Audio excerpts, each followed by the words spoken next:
And good morning, everybody. I'm Angela Sierra. I am one of the co-chairs of our RIPA board. And today, let's see, is July 11th, 2025. It is 10:07 a.m. and I will call our meeting to order. So again, really great to see everybody. I want to welcome all our board members. I want to welcome all the members of the public who are participating and observing our meeting today. And I want to welcome all our DOJ staff who is assisting the board. We very much appreciate all of your involvement and participation. Again, I'm Angela Sierra. I'm an attorney with the California Department of Justice. I am an appointee of the Attorney General Rob Bonta's on this board. I am the Attorney General's designee on this board, and I am a co-chair of the board along with co-chair board member Andrea Guerrero, who unfortunately is not going to be able to be here today. So I will be facilitating today's meeting. Before I turn it over to our board members for their introductions, I wanted just to spend a few minutes to introduce two new members we have to our board. And then after we all introduce ourselves, also end with giving a thanks and acknowledgement to a few of our board members whose terms have run out and who will be leaving us and no longer working on the board with us. So with respect to the newly appointed board members, I wanted to welcome Pastor Wade Ford. Just a little bit of information about Pastor Ford, and then I'll turn it over to Pastor Ford if he is here this morning, if you'd like to say a few words. Pastor Wade Ford is the lead pastor and justice advocate at the 16th Street Seventh-day Adventist Church in San Bernardino.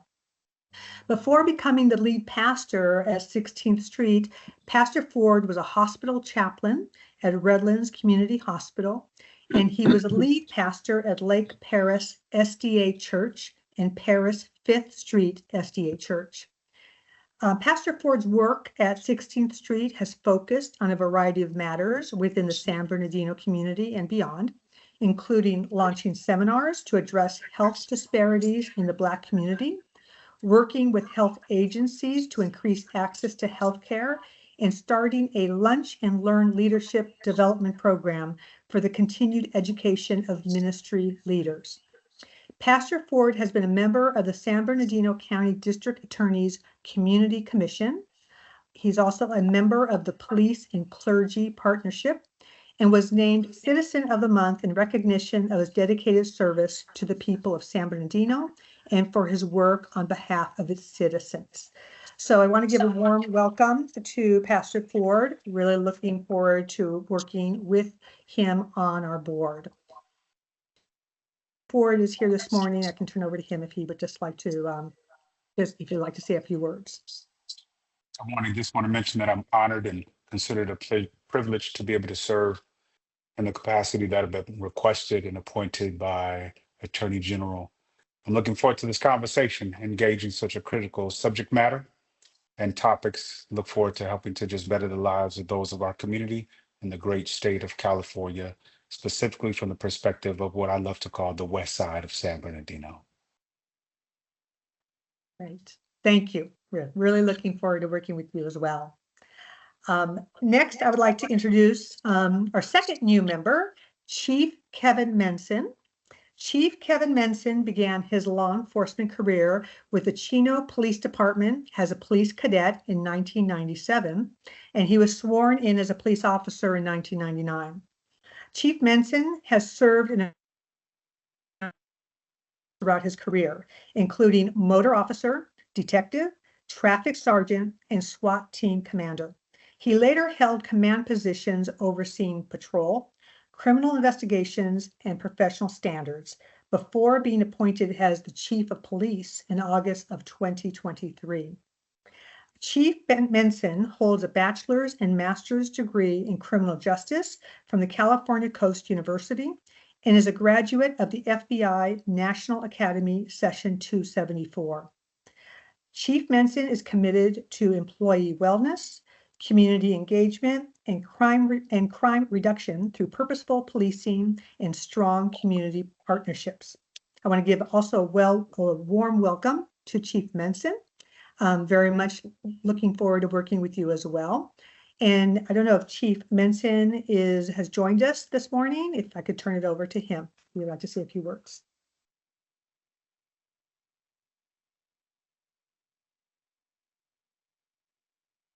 I apologize, Co-Chairs here. I believe Chief Menson is not here on the call today.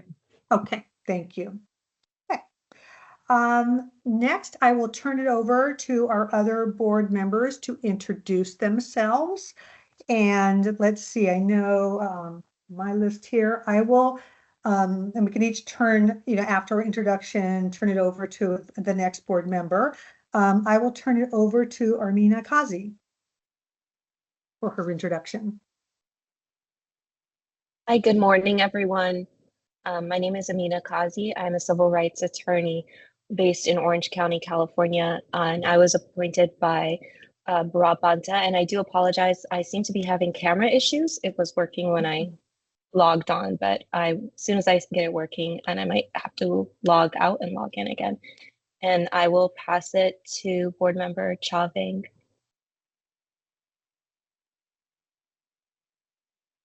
Good morning, everyone. Chavang, she, her, and I'm board member. This is my 5th year, but I also think it's my last meeting with you all. So, yeah. Anybody else? I don't know who's on camera. Let's see, we can turn it over to Captain Green. Oops. Good morning, Captain Darren Green with the California Highway Patrol, stationed in the Sacramento area. I'm an appointee of Commissioner Sean DeRee. It's a pleasure to be here and looking forward to working with the new members. I'll turn it over to member Chauncey Smith, if I could.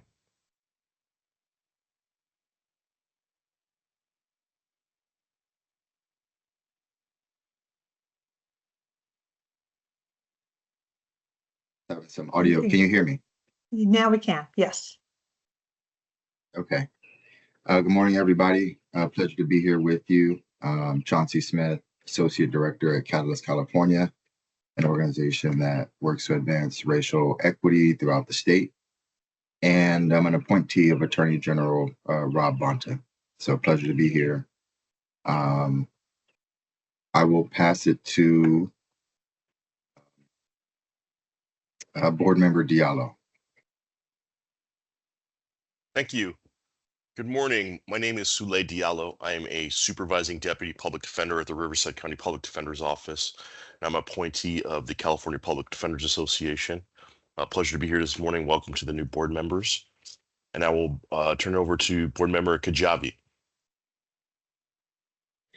Thank you very much. My name is Lily Kajabi. I'm a math professor at Loyola Marymount University in Los Angeles and an appointee of the Attorney General's office. And I just want to take a moment to say I'm so pleased to have new board members. Welcome to our new board members. And Board Member Vong, I'm very sorry to hear that you'll be leaving us. I'm having a little trouble seeing everybody at once, although I think my camera is working. And so I'm wondering if Board Member Sierra, could you popcorn it for me? Thank you. Sure. I will turn it over to Bill Armeling. Hey everybody, Bill Armeling, professor at San Jose State University. I believe this is my last bit of time on the board. It's been a real pleasure to be here with everyone. And yeah, so like I said, I'm at San Jose State, professor in sociology, founder of the Human Rights Institute, et cetera, et cetera. Let's see, who still has to go here? Let's see, maybe Manju? You could do, we'll pass it over to Manju. Sure. Okay. Yeah. Hi, everyone. Can you hear me? Yes. My name is Manju Kulkarni. I'm executive director of API Equity Alliance and co-founder of Stop API Hate. And I am an appointee of Speaker Emeritus Anthony Randin wanted to thank both Bill and Cha for their amazing service, and welcome to all the new board members. Apologies, I'm driving, but will soon be on camera once I reach my destination. Thank you. Thank you. And let me turn it over to DOJ staff. Do we have any other board members on with us this morning? We have one more, I think, is board Yes. member Vieda. Yeah, thank you. Thanks, Great. Alex. Hello, everybody. Good morning. My name is Ronaldo Vieda. Pronouns are he, him, his. I'm the founder of Hoops for Justice, and I'm now newly appointed by Attorney General Rob Bonta. Thank you. Terrific. Thank you.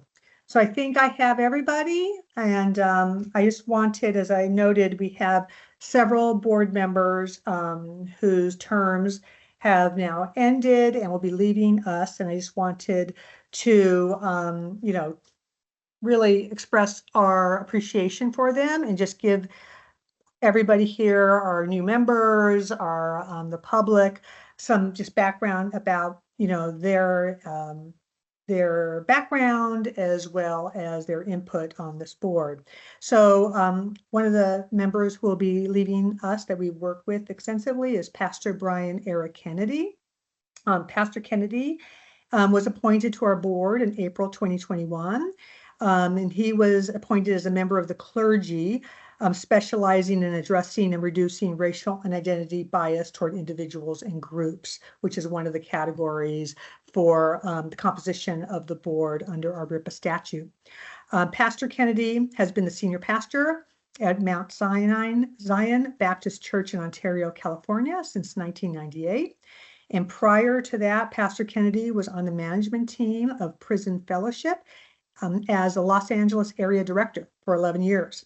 Pastor Kennedy also served as a youth pastor for 15 years in 2 local churches in Los Angeles, South LA Baptist Church and Evening Star Missionary Baptist Church, before serving at Mount Zion. In his time on the RIPA board, Pastor Kennedy also served on the post-training and recruitment subcommittee. We wish to thank him for his contributions to the 2022, 2023, 2024, 2025, and 2026 reports. So thank you, Pastor Kennedy. Another member who will be leading us is Chief Sean Tulise. Chief Sean Tulise was appointed to the RIPA board in October 2023 as the representative of the California Police Chiefs Association. He served as the City of Beaumont's Chief of Police from 2016 to March 2025, when he was appointed as Chief of the Tustin Police Department. Chief Tulise began his law enforcement career with the Redlands Police Department in 1999 and is the Director at Large for the California Police Chiefs Association.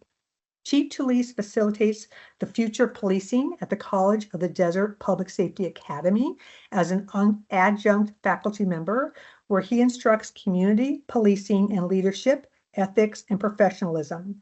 He also teaches criminal investigations in their School of Applied Sciences and Business and serves on the College of the Desert Public Safety Academy Law Enforcement Advisory Committee. In his time on the RIPA board, Chief Tulise also served on the Post-Training and Recruitment Subcommittee. We wish to thank him for his contributions to the 2024 and 2025 reports. And also, as mentioned by Cha Vang, she will be leaving our board. She was appointed to the RIPA board in April of 2021 by the Attorney General as a representative of a human or civil rights tax-exempt organization specializing in civil or human rights, another category under our RIPA statute that lays out what the composition of the board shall be. Cha Vang is the Deputy Director of the Asian American and Pacific Islanders for Civic Empowerment Education Fund and the Asian Americans and Pacific Islanders for Civic Empowerment Education Fund and for Civic Empowerment. Vang has been a community organizer working tirelessly to improve outcomes for children and families for more than a decade. She has worked on issues ranging from education to food justice to civic engagement. She works to ensure communities get the resources they deserve to thrive, and they are at decision-making tables. She serves as a board member on the Sacramento Metropolitan Lions Club and a member of the California State Fair's Cultural Advisory Council. In her time on the RIPA board, Chavang served on the Accountability and Civilian Complaints Subcommittee. We wish to thank her for her contributions to the 2022, 2023, 2024, 2025, and 2026 reports. And finally, Dr. Armeling, I apologize. I did not realize that this was your last meeting. So I don't have your bio in front of me, but I don't know if you want to just say a few words, but I also want to I don't extend actually know if it's appreciation. I don't actually know if it's my last meeting. So I agreed I would stay on until replacement is here. So I'm on. Okay. I'm on until I'm not. Okay. But it's all good. No need. I appreciate it. Okay. Well, anyway, but thank you very much for your contributions to date on our board. So I just will, before we move on to our next topic item, I just want to turn it over if Pastor Kennedy or Chief Tulise, and I know Chavang is here, if any of them just would like to say anything as they depart us.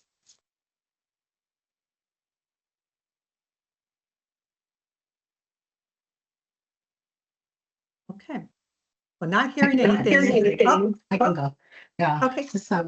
Just want to thank all the board members. I think when I had got the invitation in 2021, there was a lot of learning curves, and appreciate my everybody here's expertise and everything that I've been able to gain through this experience, and looking forward to all the great work that you will continue to do, and will continue to impact the communities in very positive ways. So thank you.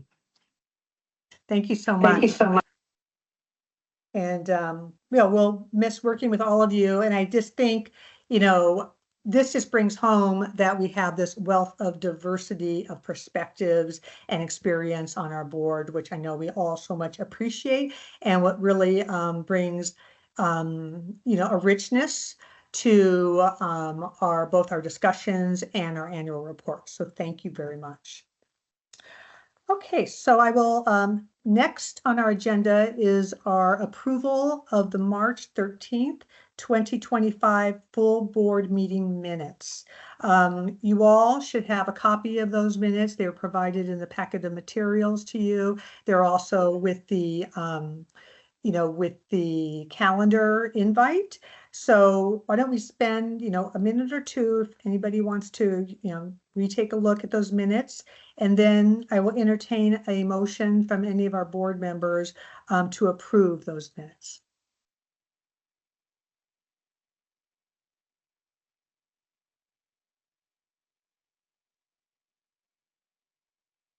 And of course, if anybody sees anything needs to be corrected, this would be an opportunity to do that.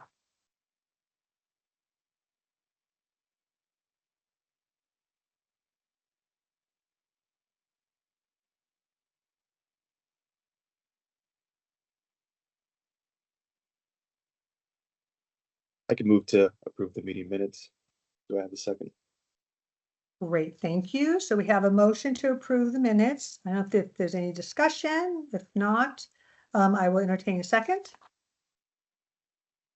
I'll Second. second. I'll second sorry. it. Everyone's Terrific. seconding today. Terrific, thank you. Yeah. So if our DOJ staff could do a roll call vote. Motion on the table for approval of the March 13, 2025 full board meeting minutes. Board member Armeling. Yes. Armeling, aye. Board member Diallo. Aye. Diallo, aye. Board member Green. Aye. Green, aye. Board member Kajabi. Aye. Kajabi, aye. Board member Kulkarni. Aye. Kulkarni, aye. Board member Kazi. Aye. Kazi, aye. Board co-chair Sierra. Aye. Sierra, aye. Board Member Smith? Aye. Smith, aye. Board Member Vieta? Aye. Vieta, aye. This motion passes with a unanimous vote. Perfect. Thank you very much. Okay, our next agenda item is the subcommittee reports. And before I turn it over to our board members for those reports, I'd like to turn it over to our DOJ staff to just give us a kind of overview of the, especially as we have some new board members, of the subcommittee's role with respect to the input in the report and the drafting of the report. Thank you, Co-Chair Sierra. And by the way of introduction, my name is Alex Simpson. I'm one of the leads on the on this 2026 report.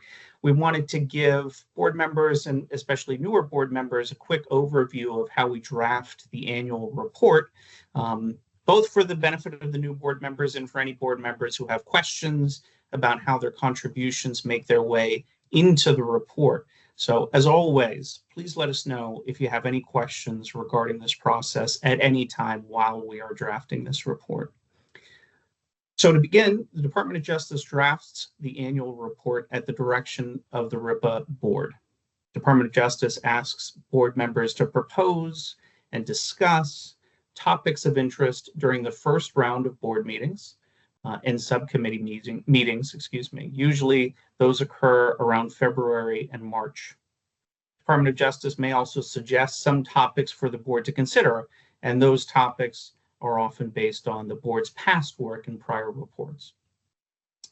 After discussing these topics, the board decides which topics it would like to focus on for that year's report, and the Department of Justice researches the topics that a majority of the board has expressed interest in. When conducting research, the Department of Justice evaluates whether there is academic research and data supporting the topics proposed by the board, and evaluates whether those topics are related to the board's mandate of eliminating racial and identity profiling by police. DOJ then presents its findings to the board at the next round of meetings and subcommittee meetings, usually from May through July. DOJ then works to incorporate the board's feedback with the goal of presenting a near final draft to subcommittees in September and an even closer to final draft to the full board in its October meeting. So we want to stress that we welcome all feedback from board members as to how the board's report or its recommendations can better address the issue of racial and identity profiling.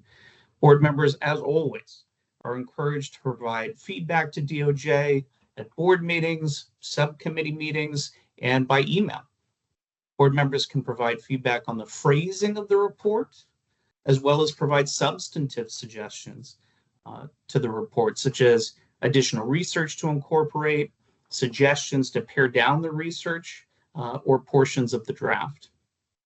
Board members are welcome to participate and provide feedback throughout the drafting process, but we encourage members to submit feedback as early as possible in the process so that DOJ can thoroughly incorporate the feedback into the report and present revisions for the board's considerations during the October full board meeting at the latest. So finally, I just want to say that in assessing the feedback that board members would like to present, the DOJ reviews board members' proposed edits and feedback against two standards. One is there research and data that supports the edit or feedback, and two, are the proposed edits to the report consistent with the board's statutory mandate? We also edit and incorporate feedback in a manner that ensures the report is logically cohesive, but those are the primary two standards. Number one, is there research and data that supports the edit or the feedback, and two, is it consistent with the board's mandate? In some instances, the available research may not be sufficiently developed to support the board's topics, or the data doesn't sufficiently support board recommendations that fall within the board's mandate. And in that situation, we will assess whether or not that feedback can be incorporated. When board members provide feedback or edits to this draft that you have here in front of you, we highly encourage board members to keep in mind whether the edit or feedback is supportable by research, by the data that DOJ collects every year, whether the edit or feedback has a nexus to racial or identity profiling, and does the feedback or edit contribute to the report's logical cohesion. So, as always, if there are questions, if you have things to additionally discuss, as always, please reach out to us by email. We're always happy to hear from board members, both to provide any feedback or guidance to the board, and also to hear feedback or guidance from board members. Thank you so much.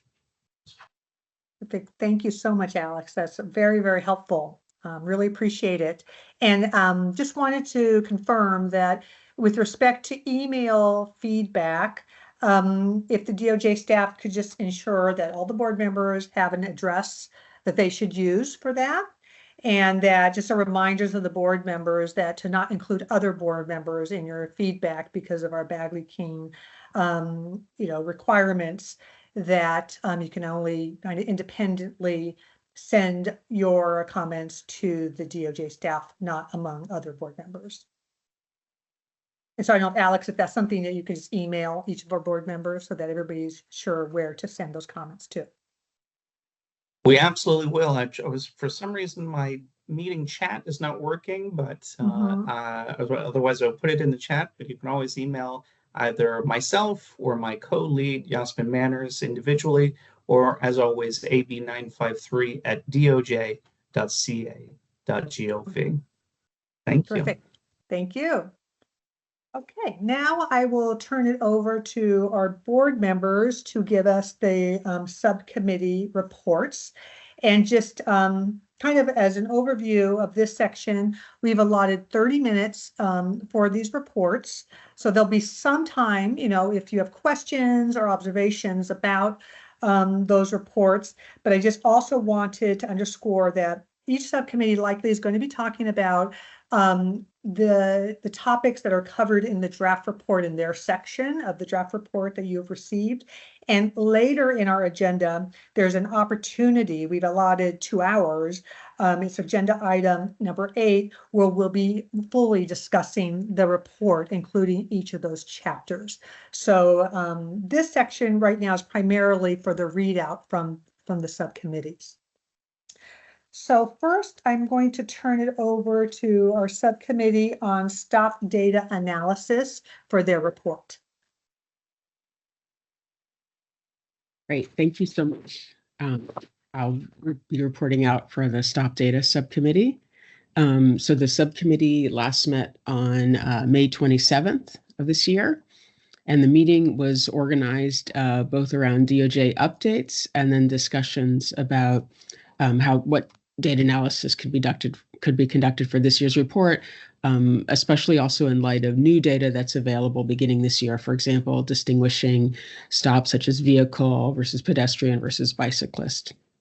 The DOJ Research Services raised questions about how best to organize the data, and the subcommittee conveyed that there's a preference for framing data around how groups of people are affected in light of the mission of the RIPA board. So in particular with an eye to race and ethnicity. The subcommittee also heard from Research Services preview for possible new analysis in the 2024 stop data. So for this coming year's report, that would consider grouping stops to some degree geographically, so not simply statewide. And so this would be consistent with direction provided both by the subcommittee in its March meeting and also board discussion. So this could focus on potentially on agencies or regions. For example, there may be geographic areas where searches where consent is the only basis are much more common, or regions where it's less common.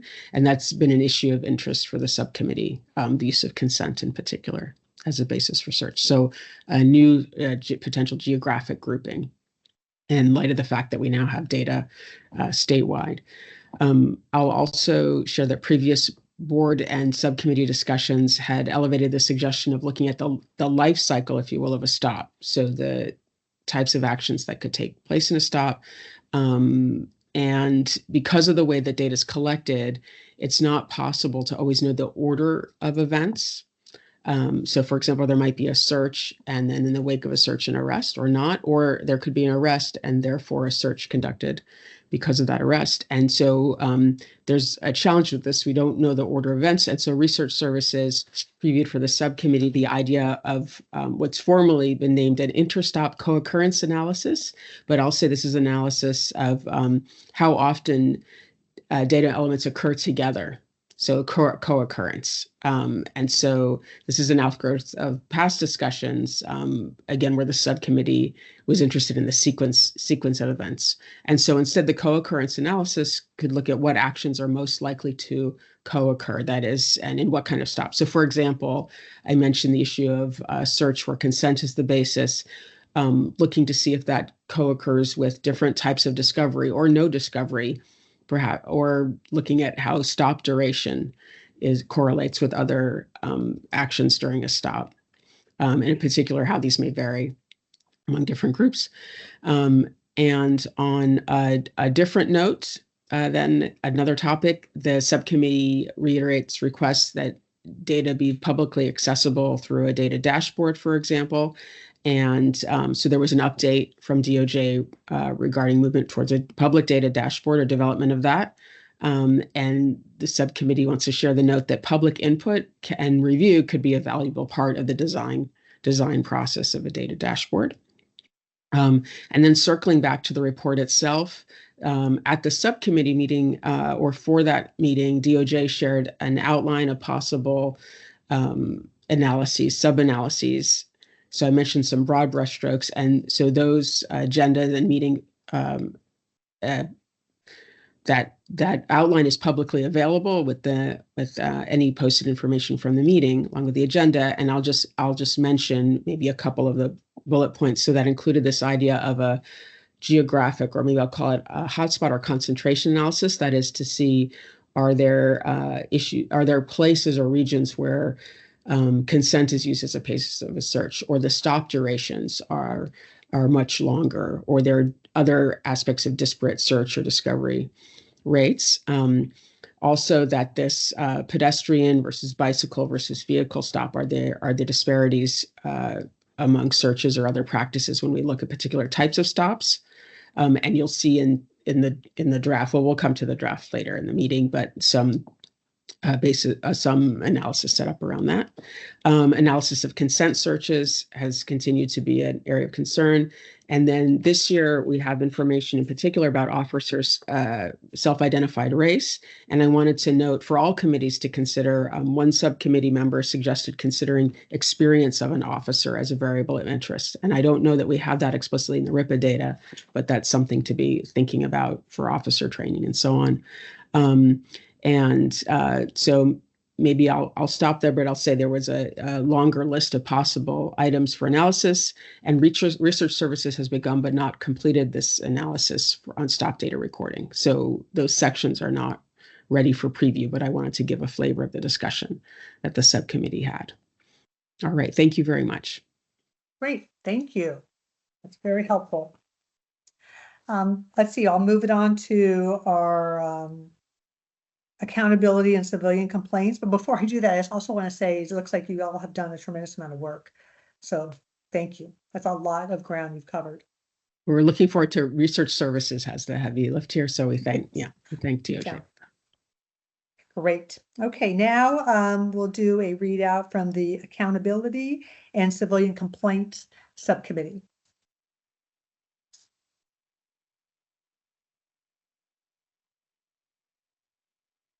Okay, that's me. I'm filling in today for our chairs who are not with us today. Let me grab my notes here. Okay. And many thanks to DOJ staffers for helping me out with this to fill in for our chairs today. And I'll try and keep this brief because I know we got a long day today, so I'm going to try and keep it close. If you have any questions, just let me know. But like I said, I'm going to try and be efficient here.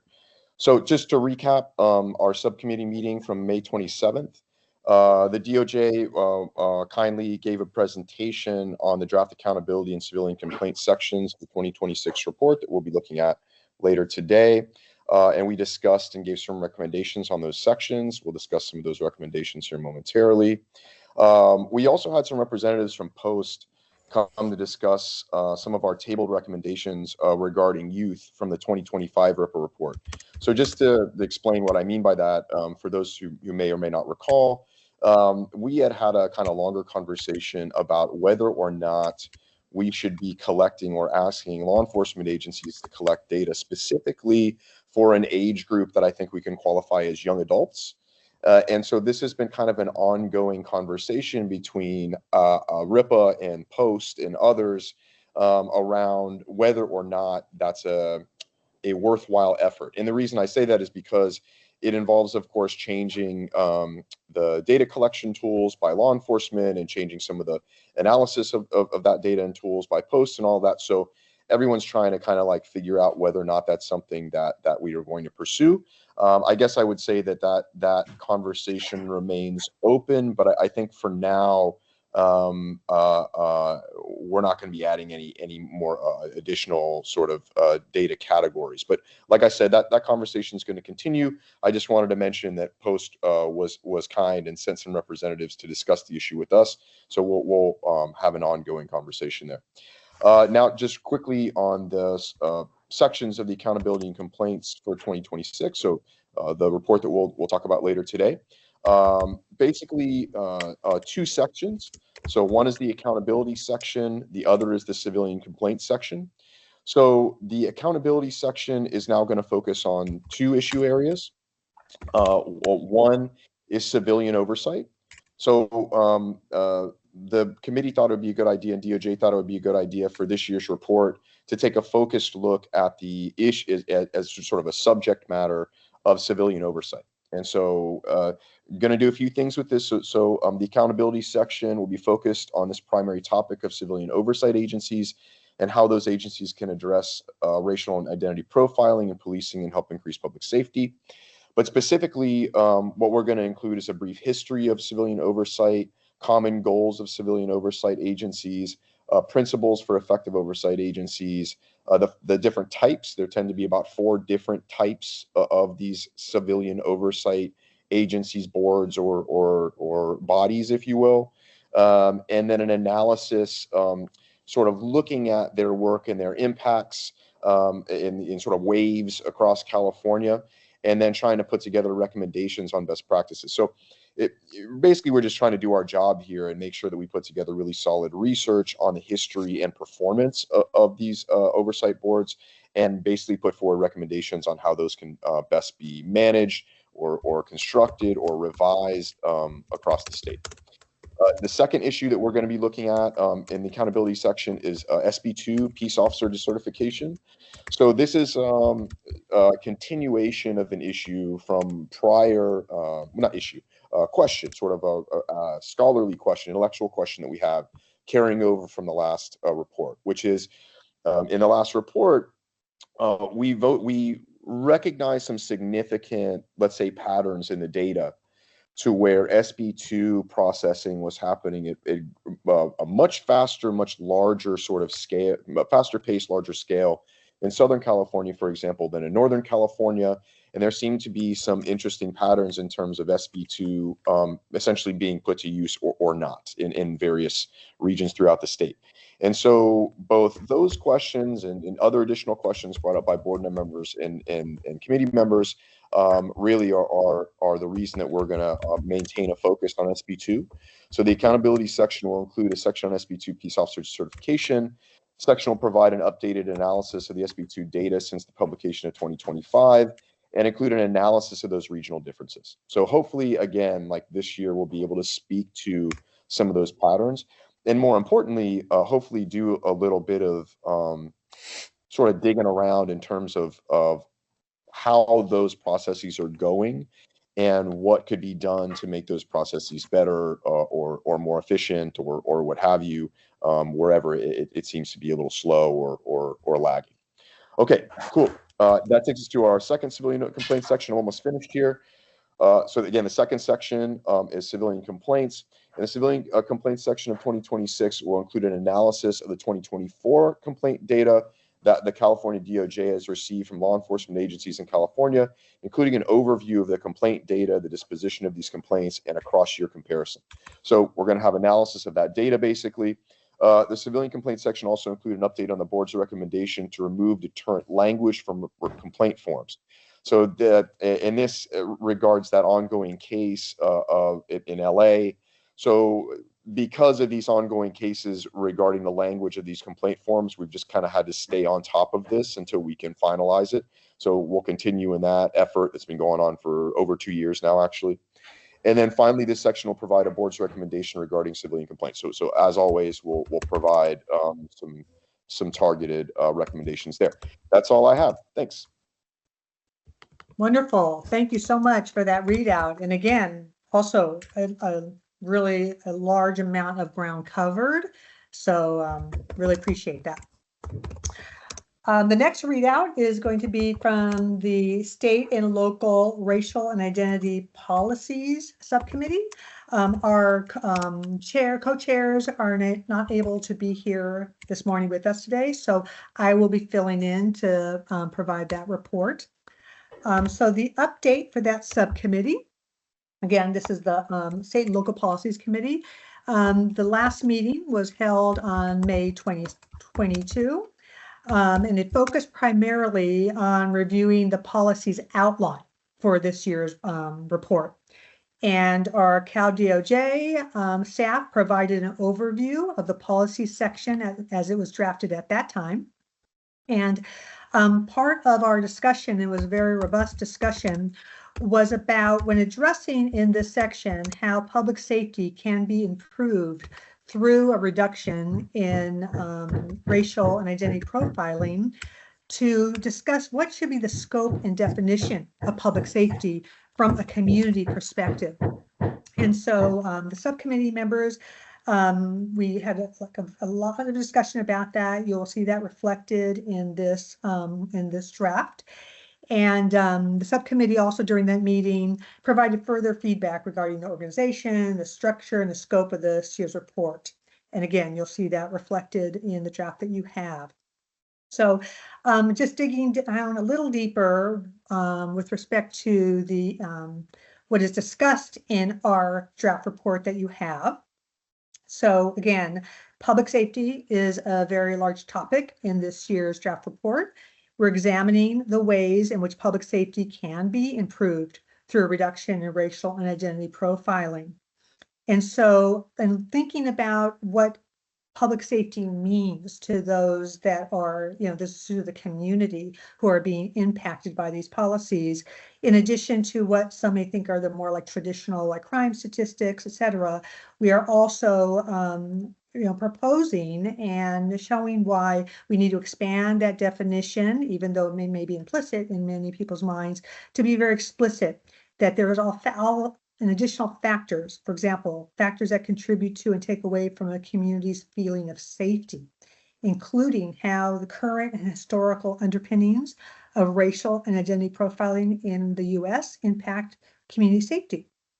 And we also in this draft section are discussing how racial and identity profiling erodes public trust in law enforcement, can diminish civic engagement, and negatively impacts community members' mental health. We did discuss that a little bit, in last year's report with respect to youth, and now we're going to be expanding that a little more broadly. And now, secondly, in this draft section of the report, thinking about the mission of our underlying statute and of our board to eliminate racial and identity profiling and improving racial and identity sensitivity in law enforcement, we are continuing to look at the data-driven research supporting elimination of pretextual stops to improve public safety. Now, this is a topic that is kind of woven through the other chapters as well. In this section of our report, we're proposing to examine jurisdictions that have implemented data-driven reforms to pretextual stops And we're providing a detailed discussion into reforms implemented by a number of jurisdictions across the country, including in North Carolina, Virginia, as well as Los Angeles. And also looking at what the data is showing us to date about whether those changes have been effective or have made changes with respect to the disparities we see with respect to racial and identity profiling.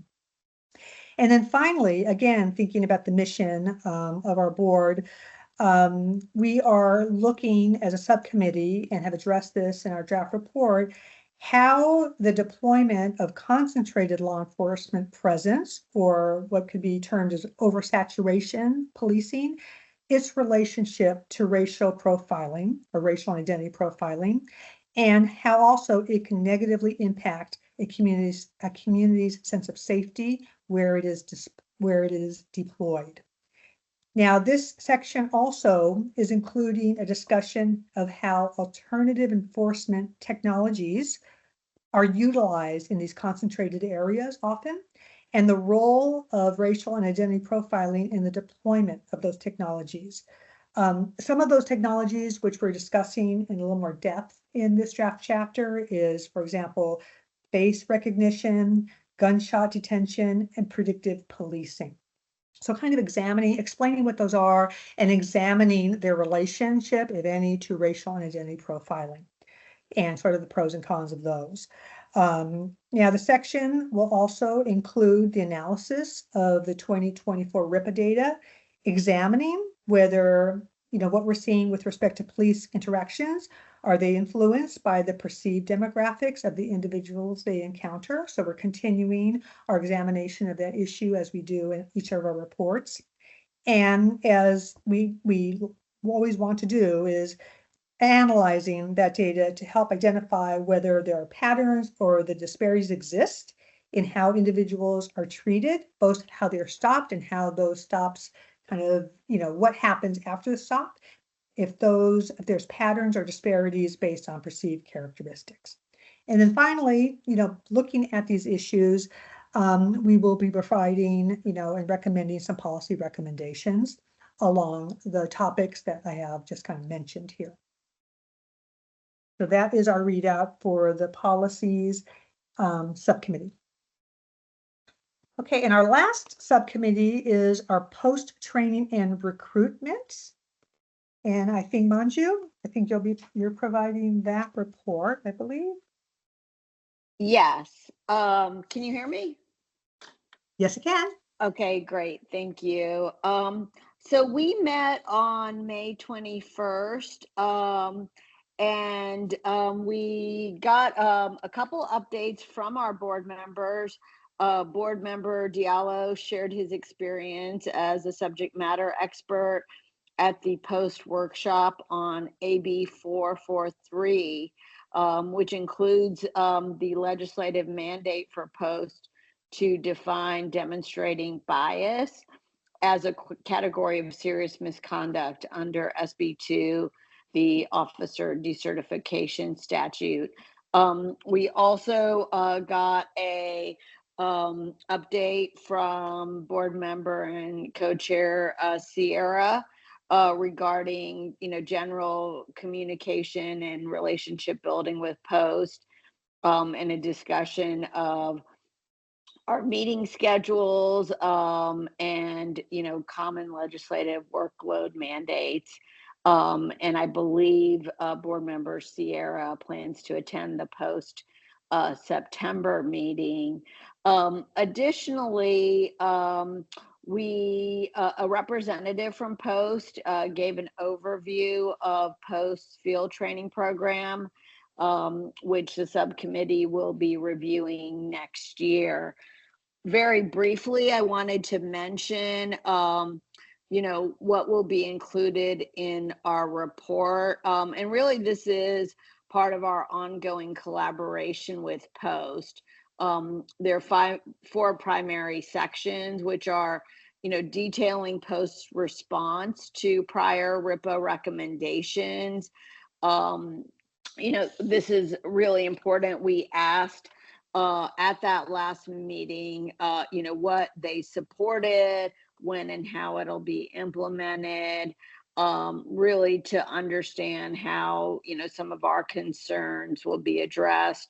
We also asked questions regarding accountability, and, as Post has agreed to give us updates, and finally to talk about the effectiveness of how to evaluate the effectiveness of their trainings. Number two, the section will include an overview of the board's participation into post-sponsored workshops, which is the AB 953 workshop on guidelines on racial and identity profiling. And as I mentioned previously, the AB 433 workshop on the definition of biased conduct. I mentioned already the review of Post field training program. And so then lastly is providing recommendations to law enforcement agencies, Post, and the legislature related to RIPA's mandate of eliminating racial and identity profiling, and providing the board's vision for the future, for future reports in its review of Post trainings for California peace officers.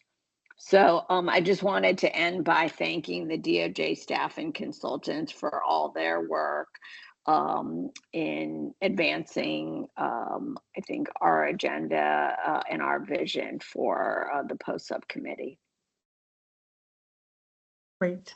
Thank you very much, Manju.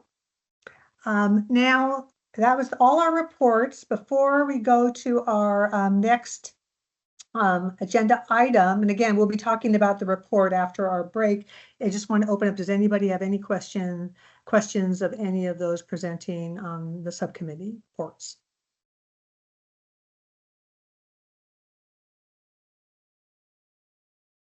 Okay, so not hearing any questions, I will we'll move on to our next agenda item, which is item number 5, updates by the California Department of Justice.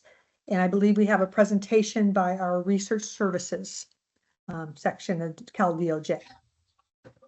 Yes, thank you, Co-Chair Sierra. And we do have an update from Research Services, a presentation from Research Services regarding a preview of this year's data.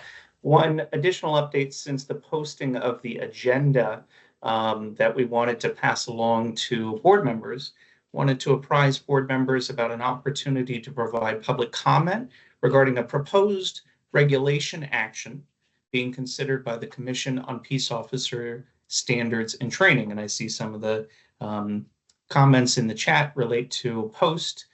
This is the Peace Officer Standards and Training Commission. It proposes to adopt Commission Regulation 1216 1216 and incorporate by reference the Post disciplinary guidelines, factors for consideration of penalty related to peace officer certification actions 2025. The proposed regulation and incorporated disciplinary guidelines will help establish consistent guidelines for determining whether an act or acts of serious misconduct would warrant suspension or revocation of a subject peace officer's certification. So this is an area that the board has commented on, has made recommendations regarding the past couple of years. So there is a new regulation, proposed regulation that the Post is considering right now. This proposed regulation, I think the opening of public comment was June 20. That's why it did not make it its way onto the agenda, because our agenda for this meeting was posted before that. But just wanted to let board members know that they are permitted, as are all members of the public, to provide public comment until August 4, 2025. Proposed regulation, the proposed guidelines, and more information can be found on Post's website at the link that's provided in the chat. And if you are interested in submitting public comment, you may do so via email to Michelle Weiler at michelle.weiler@post.ca.gov. Just a reminder to board members, if you, in the event you would like to submit a public comment, we'd just like to remind board members that any public comment that you give would be in your individual capacity and not as a representative of the board or as a RIPA board member. With that, I'm going to turn it over to Department of Justice Research Services for their presentation today. Thank you so much. Thank you. Thank you. Let me share my screen and go into presentation mode. There we are. Hi, my name is Dr. Eric Van Holm. I am the lead researcher on the RIPA portfolio here at Research Services in the DOJ. Today, I'm going to be giving an overview of the data collected from 2024 that will go into the 2026 report. And this will be fairly high level. In this presentation, we're just looking at a high level overview of the data. It's an initial summary. We don't have time to go into the real depth with the figures, and I won't be discussing the analyses going into the stop data section that we've talked about in past meetings, the co-occurrence study or the regional differences. We've only had the data for a few months, and to this point, all that we can share is the types of demographic analyses that we repeat each year as part of the RIPA report. As part of the stops, various demographics are collected: race, gender, sexual orientation, age, English fluency, disability, and new this year is housing status. And so I'll present overviews for some of these demographics, not all, and I'll focus on the unhoused because that is a new variable that we haven't seen in past year's reports. And so all of the statistics that we've collected are sort of new information. Again, to give the same kind of high-level overview of the data that we gave in the last full board meeting, the 2024 data contains over 5 million stops from 533 agencies. That is an increase in stops despite a small decrease in the number of agencies from 2023. Changes in both of those figures year to year is normal. There is variation in past year's data collections. We had 7 agencies report stops that hadn't in the year prior, but 13 did not report any stops in 2024. We are still looking, the DOJ staff is contacting all of those agencies to confirm that no stops occurred, which often does happen for groups like DA offices where stops are irregular. And so we're trying to understand those 13 agencies, whether there was a technical issue or validation errors that stopped their data from coming through, or whether the number of 0 is the correct figure for how many stops that they had. In terms of the overall number of stops, there was over 300,000 more stops in 2024 than 2023. But a large portion of those come from CHP, which recorded nearly 200,000 more stops. And so that's over half of that increase. And there's always variation year to year for agencies too. We begin with a really high-level overview, which is just the percentage of all stops broken down by race and ethnicity, and that is shown in the blue bars. The yellow bars are the proportion of each racial group in California for comparison. So this graph allows you to see which groups are stopped more than their percentage within the population would predict. And so Blacks and Hispanics are more common among those stopped than they are the percentage within the state, while Asians and whites have fewer stops than would be predicted based just upon their percentage within California's population. In the interest of time, I won't show the same graph for age or gender, but this graph and those graphs would be substantially the same as last year. There's very little change in the overall demographics collected through RIPA year to year. And so in the interest of time, I'll try to focus on things that have a little bit something new to it. And so, for instance, I will share the proportions of other identities, chiefly because we haven't had the percentage of stops for the unhoused in prior years. These figures, again, nearly match the prior year's data for those other groups. 1% of stops were perceived by officers being people that are LGBT+. 7% of those were with limited or no English fluency, and 1% of those were perceived as having a disability. But so new this year, 3.6% of stops were of the unhoused, or of those that were perceived by officers as being of the unhoused. And that's something that we couldn't study in prior years. Many of the different variables and statistics that we collect as part of RIPA track together pretty cleanly, a high correlation, and telling a similar story. So for instance, different data points we collect, like calls for service and reason for stop, have a high correlation. When looking at calls for service, Black and Native American individuals are the most likely to be stopped as part of a call for service, as opposed to having the stop be officer initiated, while Asian and Middle Eastern individual stops are more likely to be started as part of an officer initiated. Similarly, when we look at reasons for stops, Black and Native American individuals have the lowest proportion of stops that are traffic violations, which are officer initiated. To put it another way, Blacks and Native Americans are more likely to be stopped based on reasonable suspicion or other reasons than other groups. And we see similar patterns across a lot of the other data points that we collected. And so a lot of these different variables that we collect and show tell very similar stories. Many groups have relatively more muted differences in these areas, like calls for service. We saw how sort of the spread by racial and ethnicity groups, but I wanted to highlight a few where there's differences are larger. So for instance, twice as many stops begin as calls for service for individuals that are perceived as being LGBT+ as those who are not. Differences are even larger for the disabled community. Over half of stops begin as a call for service for those perceived to have a disability. And that's a substantially larger portion than those that do not have a disability. Only 8.4% of the non-disabled community have stops beginning with a call for service, compared to 57% for those with disabilities. And looking at the unhoused, there are similar differences, although slightly less divergent. 41% of stops begin with a call for service for the unhoused, while 7.7% of those stops for those with housing debt. And so we do see wide variations within different groups.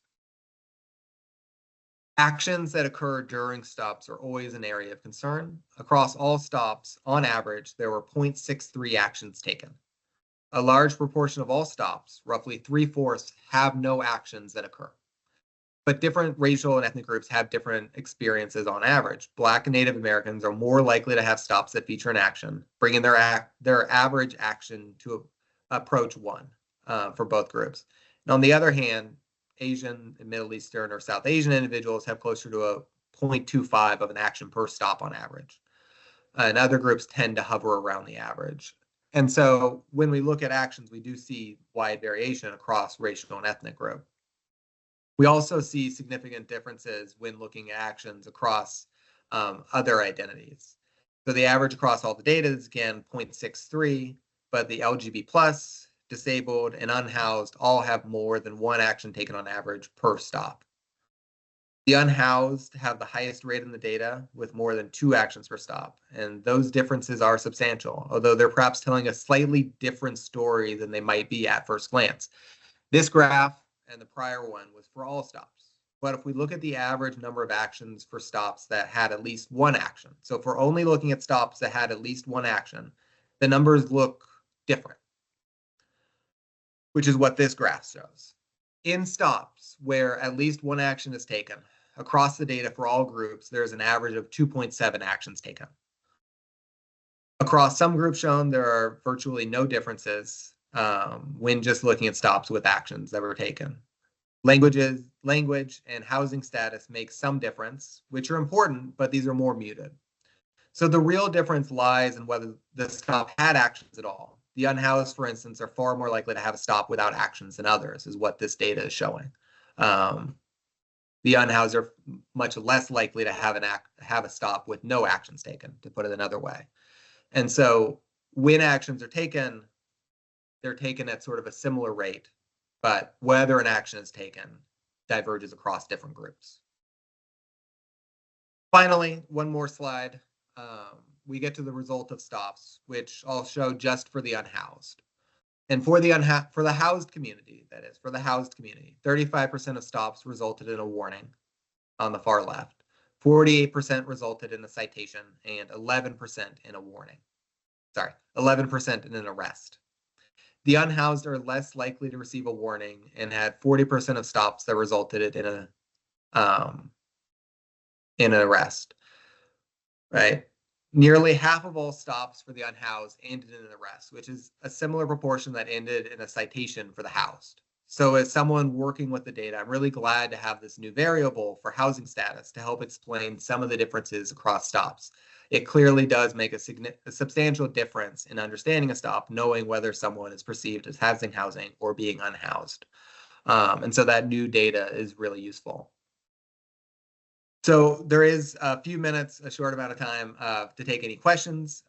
In particular, if any of what I've shown has raised questions that you'd like us to answer at the next board meeting or include in the report, we're happy to take that down. There's a lot more analyses that we've already completed that we don't have, but I can't pull up those graphs immediately if you're interested in, actions taken by age.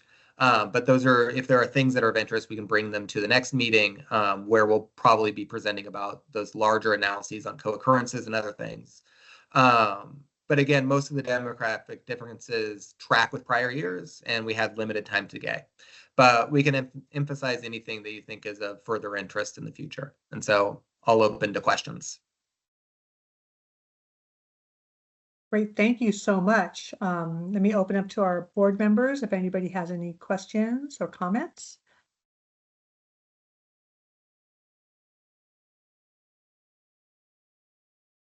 One question I had, and I think I saw in the chat, will the research center, have you already looked into, or are you thinking of looking into, in the early on in the slides about the increase of stops by the CHP, whether the potential causes or reasons for that? That is something that we could look into, although it's hard to know if the board has theories that they think could be tested. I mean, most of what CHP does is traffic stops. And so beyond that, it's hard for us to understand in the data whether it's because people are driving worse or CHP had different directives, or there are things that we could look at in terms of sort of the geographic distribution of stops and whether they're potentially for pretextual stops, or if there are differences in the reasons for stops from this year to the last. But I don't know that there's something that we can clearly identify to explain why that there were more stops, as opposed to sort of natural fluctuations, or maybe the hiring of more officers, or different sort of directives. It's hard within the data to sort of identify that. Yeah. And it may be more or less significant given what the other statistics around that look like. And it may be, we have Captain Green here, may have just CHP may have some ideas of what, we could maybe follow up and kind of explain like what differences have happened in that year, it was post-COVID or, towards the tail end of COVID, maybe it has to do with it, but anyway, that might be of interest, and maybe the subcommittee, that's something the subcommittee might want to explore. I think I saw a hand up, is it Manju? Apologies. No, that was my name, Wade Ford, unless it was Manji. I didn't see. I know my name's Great. one of them in the queue. Okay, let's see. Pastor Ford, did you have a question? I did, but if Manju's name, if her name was in the queue, I don't want to get in front of her. No, I actually, I No, don't. mine were not. Mine was not. Okay, phenomenal. Only question I had for Dr. Holm was the trajectory of change of the percentages and the statistics. Is there a way to see that data just to kind of see where things are going? Across all the data, because we collect 5 million, it's data on 5 million stops broken down by 7 demographics, and trying to find sort of the specific data points where there was sort of a large change. Just looking at sort of the raw data and output, there aren't substantial differences in the demographics year to year. It might be something that was sort of a future online dashboard that people might be able to look at. But there isn't sort of a clear pattern of change from last year to this one in the data that we looked at.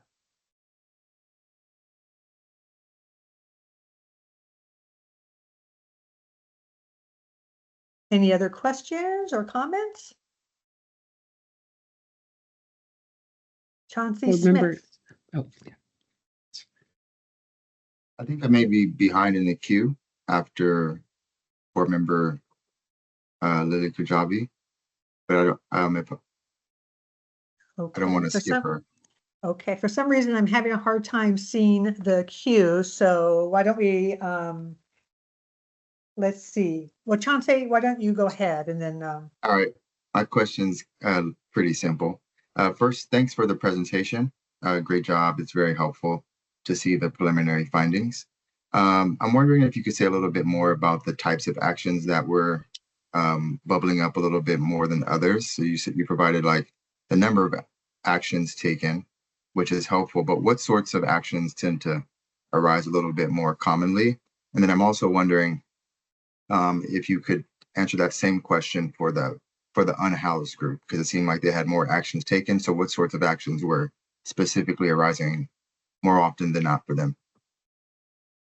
That's a really great and a really detailed question. So I don't have sort of the numbers or the sort of ability to like pull that up right now, but that is something we'll be back presenting at the next full board meeting. That's something that I can address, and that would fit really well in, because at that time we'll be talking about sort of the co-occurrences of actions within stops as one of the analyses that we're completing right now. And so I can address those points at the next meeting. Thank you. We can try and reach out separately to answer that question. No problem. Either way. Thank you. Can I chime in then? So that was Yes. really thank you. That was really along the lines of, Eric, I'm wondering if you or someone from DOJ can say a little more, not necessarily, I know you were just giving an overview, so not necessarily more what's behind the numbers, but actually just for our purposes, for the board members who are new members of the public, to just lay out for calls for service, and then in particular actions taken, what are some examples so that these terms of art are clear. So for example, a call for service, I don't know if someone from DOJ wants to jump in, and then in particular for actions taken, is that if somebody's ticketed, if someone is searched, and so on? What are some of the actual actions that are taken? So yeah, I think in the data there are 38 actions that can be entered, and it's everything from handcuffed to various forms of force that can be used. Offhand. Yeah, so I guess what I'm asking, if I can Yeah. just add before there's more response, just to put perspective. So with the questions that the question board member Smith raised. So in particular, so you mentioned use of force, but I guess I want to know if action, you said there are 38 actions, if it's a very broad, sort of how broad the category is. And so hearing some of the items besides use of force, I think that would just be helpful for perspective as we're thinking it. So it also records types of search, Okay. detentions, different types of weapon or firearm discharges, or stunning equipment. Does it And so include do you know if it includes ticketing also, or a citation? that would be recorded in the result of stop, I believe. Okay. Right. So how the stop concludes as an arrest, as a citation, as a warning, is reported separately than an action. Okay. So I heard you say, for example, search is included in this, and also firearm. I just for perspective, because the percent for unhoused individuals was so much, the the level of action taken was so much higher. And I'm just, but firearm discoveries are very rare. So I just want to put it in perspective, like, could this be searching? And I think I thought I saw, I don't know if someone from DOJ wants to add to this, but, and then Yeah, I'll I mean, pass on. because for the unhoused, because such a high proportion of their stops end in arrest, handcuffing is going to be a common correlate of having an arrest. And so that alone might explain some portion of the sort of the gap in the averages. But that's something that we can look into with more depth in the future. Okay, thanks for letting us probe that a little bit further, just at the intro level. Thank you. Great. Any other questions or comments? Oh, sorry, it was just to add to some of the comments there that from Board Member Kajabi, call for service is a stop made in response to a 911 call or a radio call or a dispatch call, as opposed to an officer-initiated stop, which is a stop resulting from the officer's observation, but not in response to a call for service. So those are the kind of the two separate distinctions between a call for service and not a call for service. And when we're looking at those actions taken, those are also separated into non-force actions taken and force-related actions taken. So an officer filling out will identify actions taken, non-force actions such as asking for consent, asking for identification, curbside detention, patrol car detention, those non-force actions, and then force actions having to do with handcuffing, use of a baton, use of an electronic control device. Thank you. That's helpful. And I just wanted to say as a general comment that that context is really that, and just in general that the report be very accessible to all of us. And the graphs tell a story, but that without the context, it's harder to take it in. So I really appreciate it. Thank you so much. Yeah. Thank you. Any other questions or comments? Yes, I have a question. With respect to the calls for service, I'm wondering if there's a way within the data that we can tease out any bias on the part of the reporting party. I've certainly had my fair share of cases in where the reporting party's perception of the person's race or ethnicity played a substantial role in their calling out a law enforcement response. And if there isn't in this data, is there another data set or study somewhere where within the report where we can kind of compare and further tell that story behind the disparities within those calls for service? Yeah, that's a great question. The data that's collected doesn't record details about the call, who's making the call. That's sometimes recorded by individual cities. And there may be ways to do sort of a cross comparison there, although calls for service across different data sets are unlikely to sort of match. There's no way to sort of directly match them up.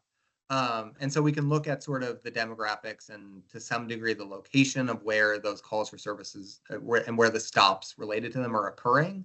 But there's kind of, we have limited information contained in the data to sort of understand what's underlying those as it is. Yeah, that's good to know. And I'm thinking, for example, in the school context, if we have show a disparity within calls for service to schools, and then we have another study showing how children or youth of color are disproportionately disciplined. I think we had that in last year's report as well. We can kind of guide the reader to maybe have a greater understanding that there was some bias within that call to service for the school. And I don't know if there would be other contexts where we can kind of make that connection as well. Yeah, that's definitely something we can look more closely at. Great. Any other questions or comments from our board members? Okay. Well, not seeing any. I just turned off my mic. So I'm not seeing any more questions or comments. I just wanted to thank you, Dr. Van Holm. Really helpful. Really appreciate all the work you're doing and all of the research services in supporting our board and the work we do. So thank you. Thank you all so much. So next we will move. Let me just ask our DOJ staff, do we have any further updates or should we move to our next agenda item? No, thank you, Co-Chair Sierra. That's it for the DOJ updates. Feel free to move on to the next item. Great. Okay, our next agenda item is public comment. So let me open it up. I'll start with Northern California and see if we have any comments. Let's see. And I may need DOJ's assistant on this, but I did see a hand raised by Michelle Wittig.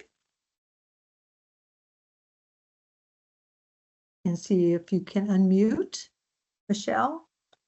I jumped the gun, so to speak. I'm in Southern California, so I lowered my hand.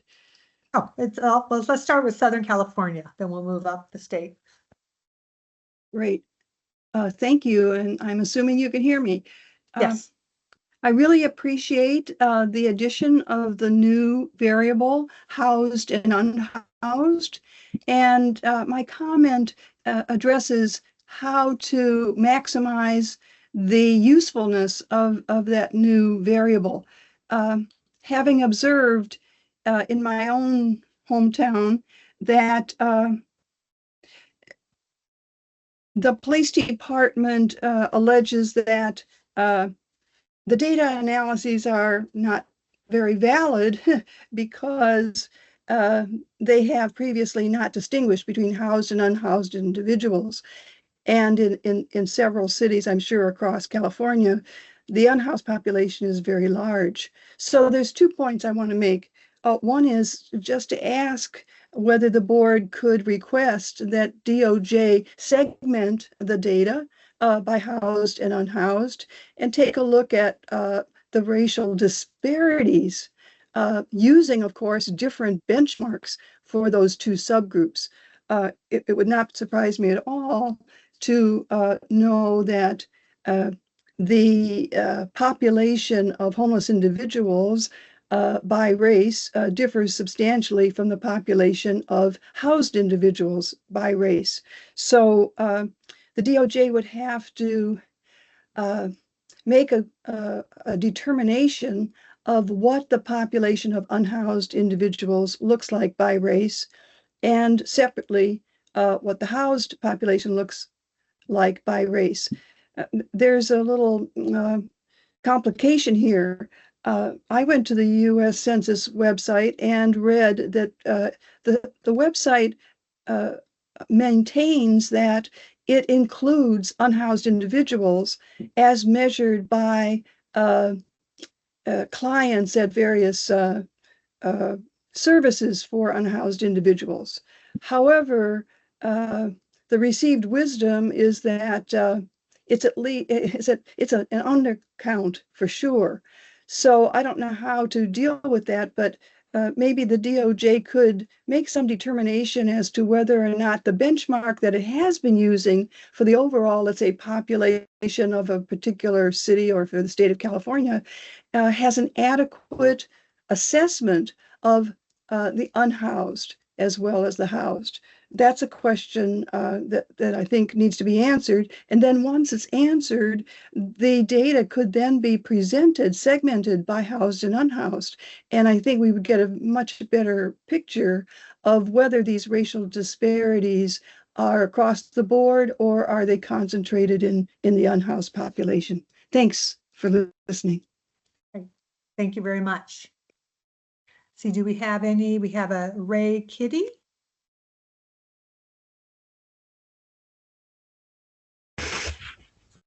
Yes, hi. Yes, hello. Hello. Hi, I would just ask, there is probably a community of people who are looking at this data, and I was wondering if you all could do something to support that community. For example, I've put on GitHub my code for importing and running analyses on the data, but I'm just random person in Santa Clara County. You all could create a GitHub repo, and actually you wouldn't have to put anything in it. All you would have to do is just allow people to use that as a public space for commenting on the data, for asking questions about the data. Again, you don't have to answer the questions. We can answer the questions if we see them. We don't see them because most agencies operate in a communications via tunnel mode, but other agencies do use GitHub for their information. And I was wondering if you would consider doing this. Thank you. Great, thank you for your comment. Do we have any other public comments from, let's see, Southern California?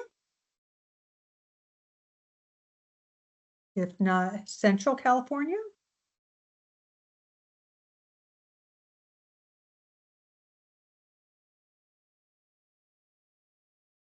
And any comments from Northern California?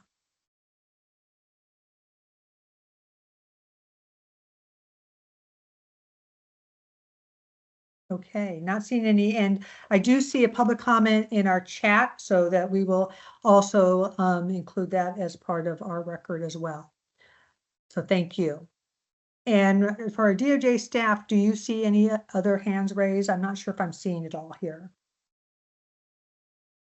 I don't see any other hands raised. I do see, just as we were talking, there is another public comment that just came in, and similar to the prior public comment in the chat, we'll make sure that it makes its way into the record as well. Great. Thank you very much. And thank you for our members who did appear today. And now we are at our next agenda item, which is 7, which is a break, a 10-minute break. And so let's see, it's 11:33. So why don't we come back in 10 minutes? Why don't we come back at 11:45? This makes it simpler. And then we will continue on to talk about our the board discussion of our next report. So see everybody in a little over 10 minutes. Thank you.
Morning, board members and members of the public. Just a reminder to board members as we're coming back from break to turn your cameras back on for the duration of the remainder of the meeting, just so that we know that we have still maintained a quorum and for the board rules generally. Thank you. Thank you, Alex. And will you let me know when we have a quorum back on? I will. So just doing the math right now. I believe we have reestablished quorum, but hang on just a second.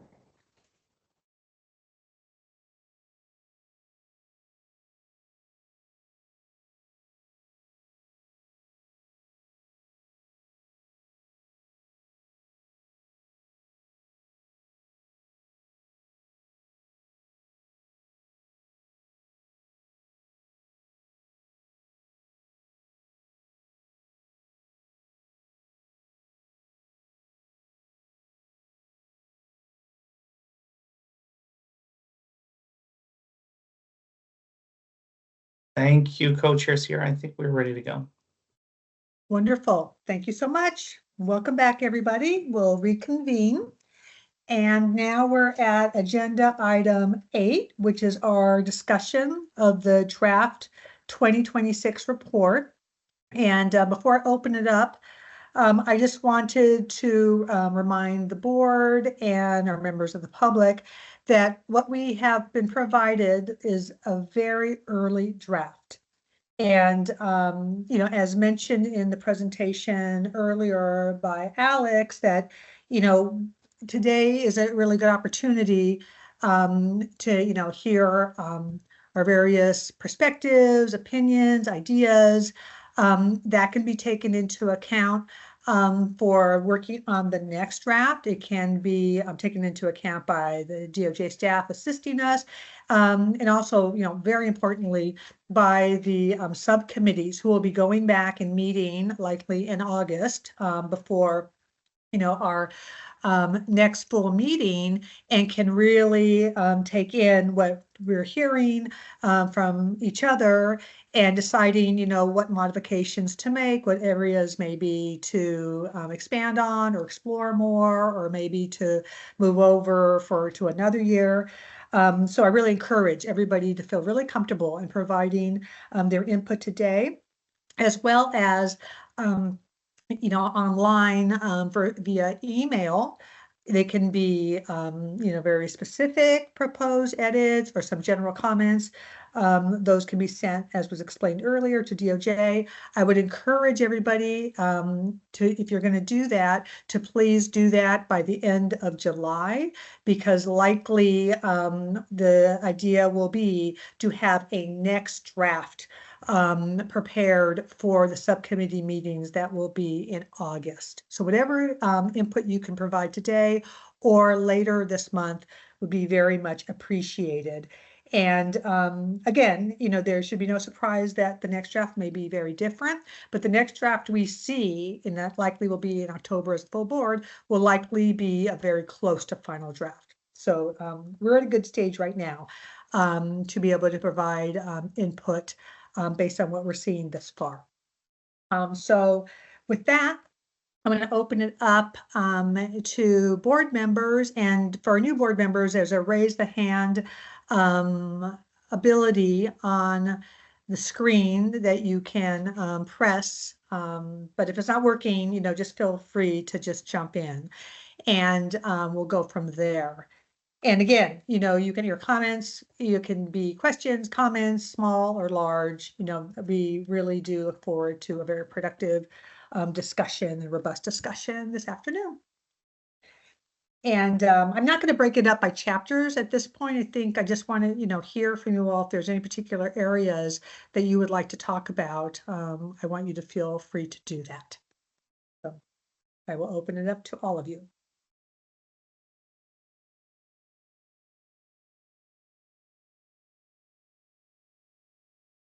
Let's see.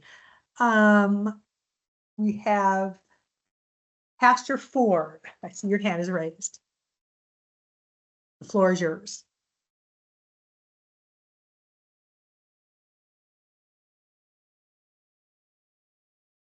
but you may be on mute. We can't hear you.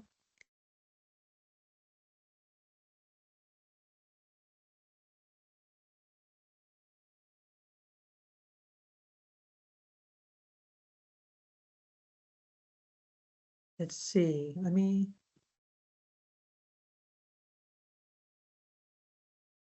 okay, see Pastor Ford. Let's see, you want to try, it looks like you're on mute.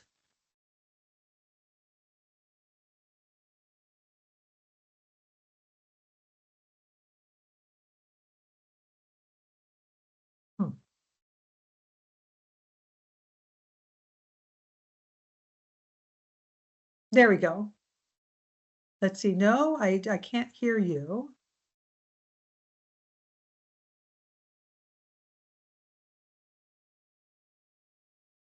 Let's see. I don't know if our DOJ staff can assist, or you may also be able just to call in as well if they're having technical difficulties, because it doesn't show that you're muted, but I did not hear you.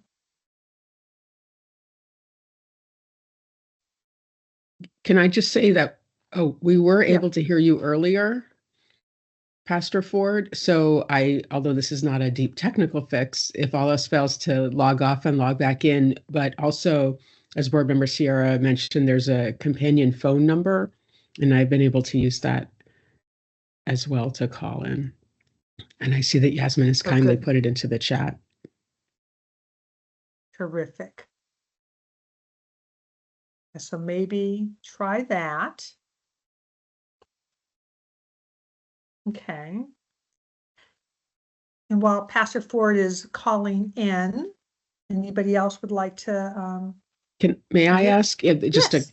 to quickly, you reminded us that if we have, I don't know, minor edits or that we can email them in, and I was just wondering if there was which email was best for that. Alex, you popped up. Yes. Is it you, Alex, or Yasmin, or the general AB953 email, or all of this? All three of those, both Yasi and myself, review the ab953@doj.ca.gov email, and I apologize for running through it very quickly. That was not my intention. ab953@doj.ca.gov. So we take any edits, comments, questions you might have through that email. You can also email myself or my co-lead, Yasmin Manners, directly. That's no problem. And I'll just make sure.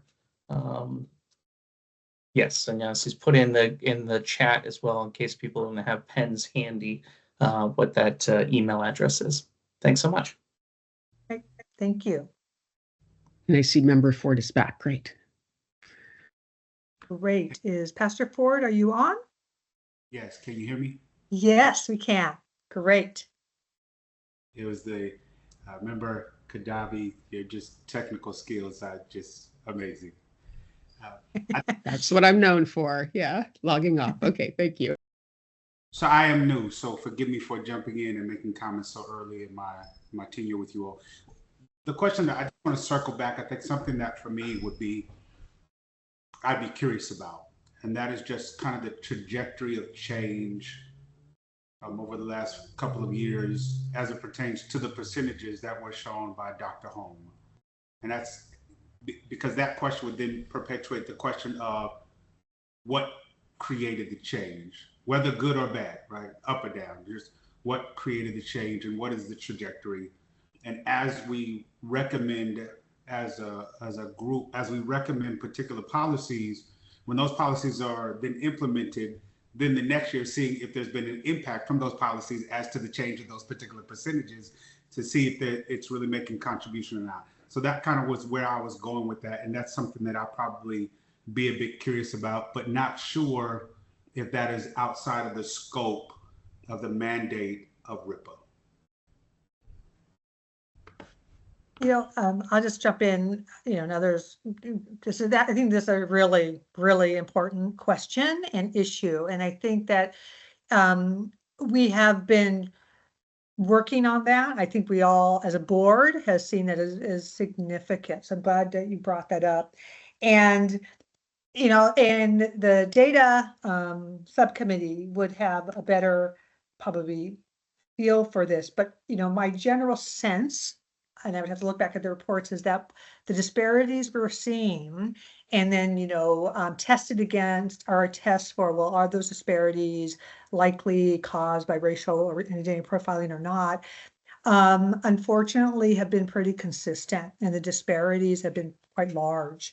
And so it's for that reason that as a board, we've been looking at issues like, well, first of all, training, but limitations on training, what we've seen as a board, and it was on our last year's report, that training itself likely can't be the full answer.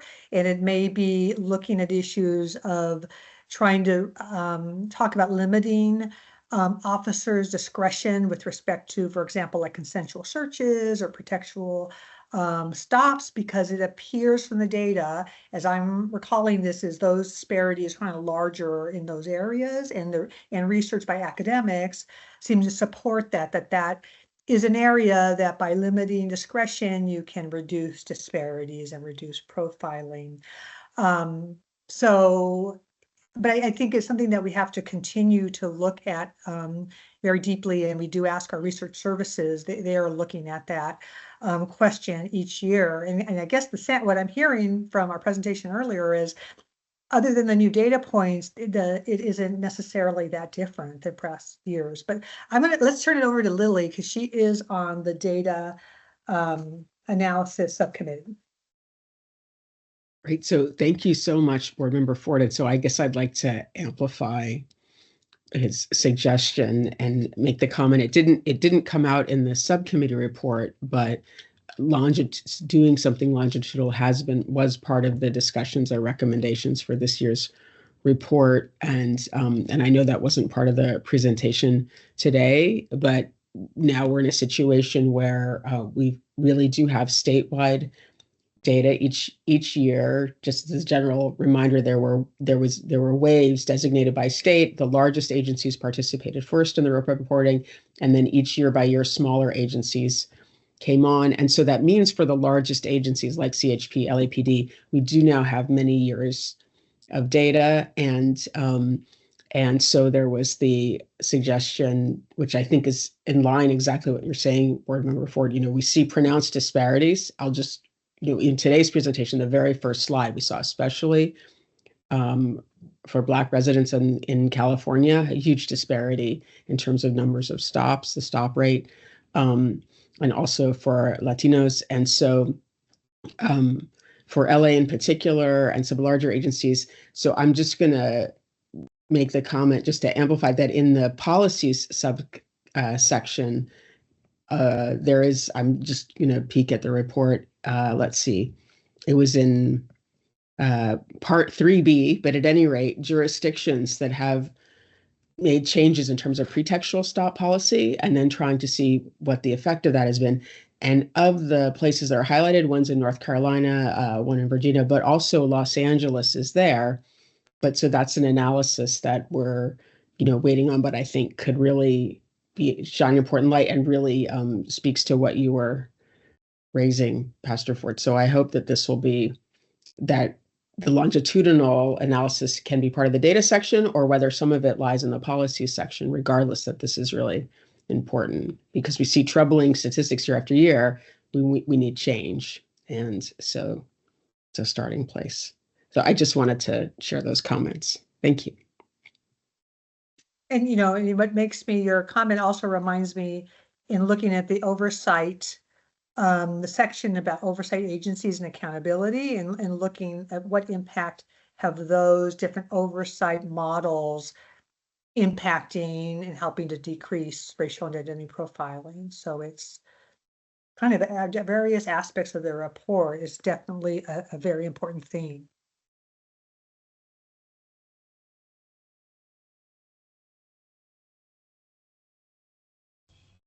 Do we have any other, let's see, oh, Pastor Ford, continue. Do you mind me asking one more question as I'm? You ask as many, and no, I really appreciate that. We all really appreciate this. So so when I was looking at POST and somebody was kind enough to kind of give me some thought to what POST is, one of the things that it caused me to be curious about is in the training process of our civil servants, if there is some, are you all familiar with the unconscious bias testing out of Harvard University? In some of the work that I've done in the community and even in my chaplaincy stuff, one of the things that I've encouraged is, as a part of new grads, nurses, for instance, and physicians who are coming on, that they would actually take that test to help them better understand their blind spots. We all have them, right? And so I wonder if, would there be any contribution to the idea maybe of recommending, suggesting that that kind of a test would be taken for police officers per se, peace officers in the academy, so that there could be kind of an assessment as well as training particular to some of the outcomes of those experiences, that maybe that will have an impact on how they serve the communities. And so I'm not sure if that, you know, because I'm new, I know you all have been doing this work, if some of those things have already come around, and I'm new, so I didn't know y'all already discussed it, but just curious if there was any asset to that kind of a diagnostic approach to preparing the next generation of peace officers and policing, one, for the awareness, but two, that there could be some specific training that could be held based on whatever the outcomes are. Just thought. Oh, thank you. And I just want to assure you, it's great to have kind of a new eyes on this, a new, perspective. It is very helpful because sometimes, many of us, if we've been involved for many, many years, it's like things that maybe aren't as obvious, you kind of are treating them more implicitly. And so I think this is great. And I just, really welcome you to, just keep asking the questions and contributing like this. So thank you. On this point, I don't know if anybody on the post-training and recruitment subcommittee would like to speak to the points that Pastor Ford has made. Ronnie, did you want to start or share anything?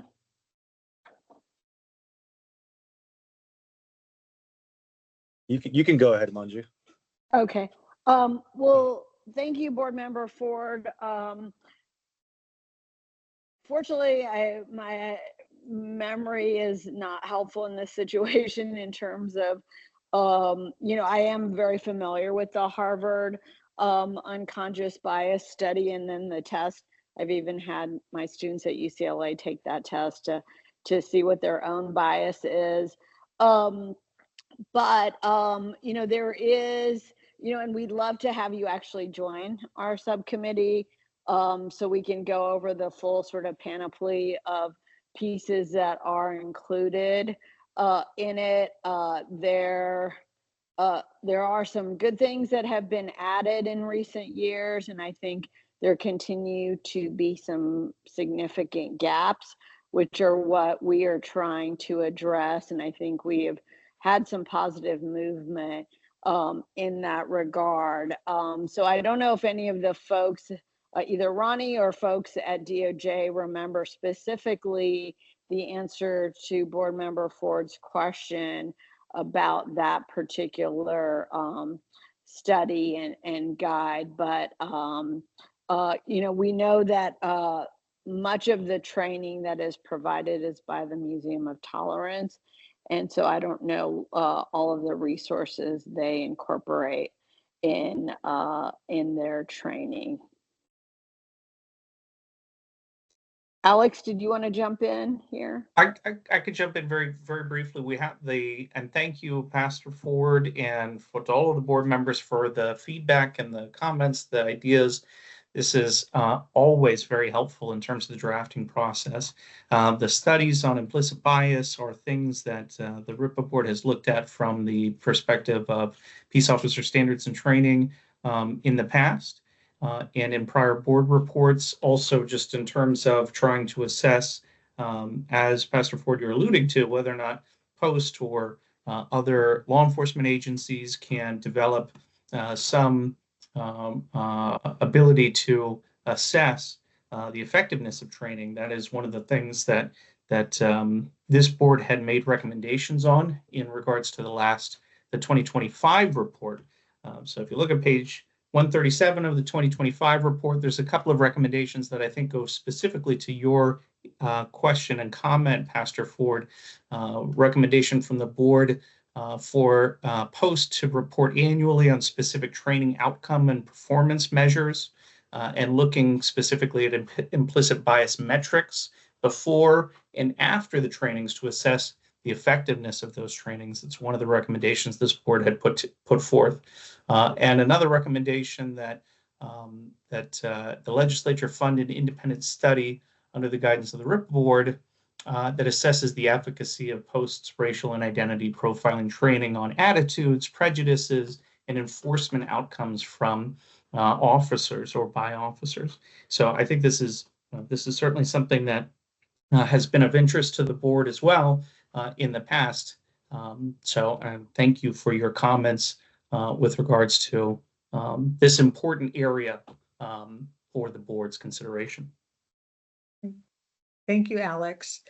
And I know in this current draft, there are some ideas presented in ways that maybe Post can encourage the law enforcement agencies, because law enforcement agencies are sending their their recruits to training, and then they go back to their law enforcement agencies, and there may be ways, and we've been exploring ways in which those agencies can also be trying to determine how effective the training was. So that might be an aspect of the report. It'd be really great to have some of your input on as you look at the draft. And that can be, further discussed at the subcommittee meeting, because it has been an important topic. Effectiveness, which I think is very much related to your comments on the study on implicit bias, has been a very important issue to us for now a number of years that we're still working on and grappling with, to be honest. And may I add one other thing, Chair Sierra? Which is that, I just recently learned, and perhaps other members of our board were familiar with this before, but I don't believe a majority of officers around the state actually attend Post trainings. I don't know what the number is, but I believe in our last conversation with Post, there was a clarification that many departments do not use Post trainings for a variety of reasons. Alex or others can clarify, but my understanding is that it is not a universal requirement that officers in the state attend Post trainings because of cost, because of other things. So again, I'm not remembering the actual figure, but I was surprised to learn that, while we can have impact on Post, that doesn't necessarily mean that we are having impact on all officers in the state. So we should, I think, understand that caveat.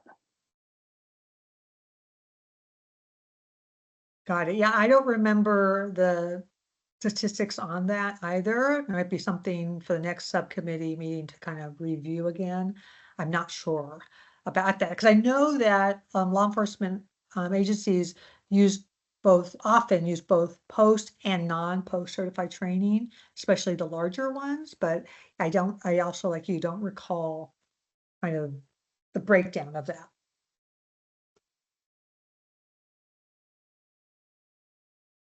Anybody? Let's see, Chauncey Smith.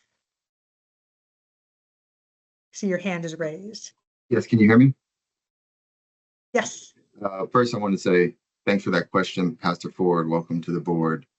Great to have you. Look forward to working with you within this space.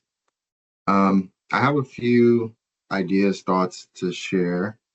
First, I'll just say first draft that we're reviewing is very well written, well researched. So thank you very much to the DOJ staff for pulling this together, and to other board members who contributed in the subcommittees up until this point to bring this to the point where we have something that's pretty holistic.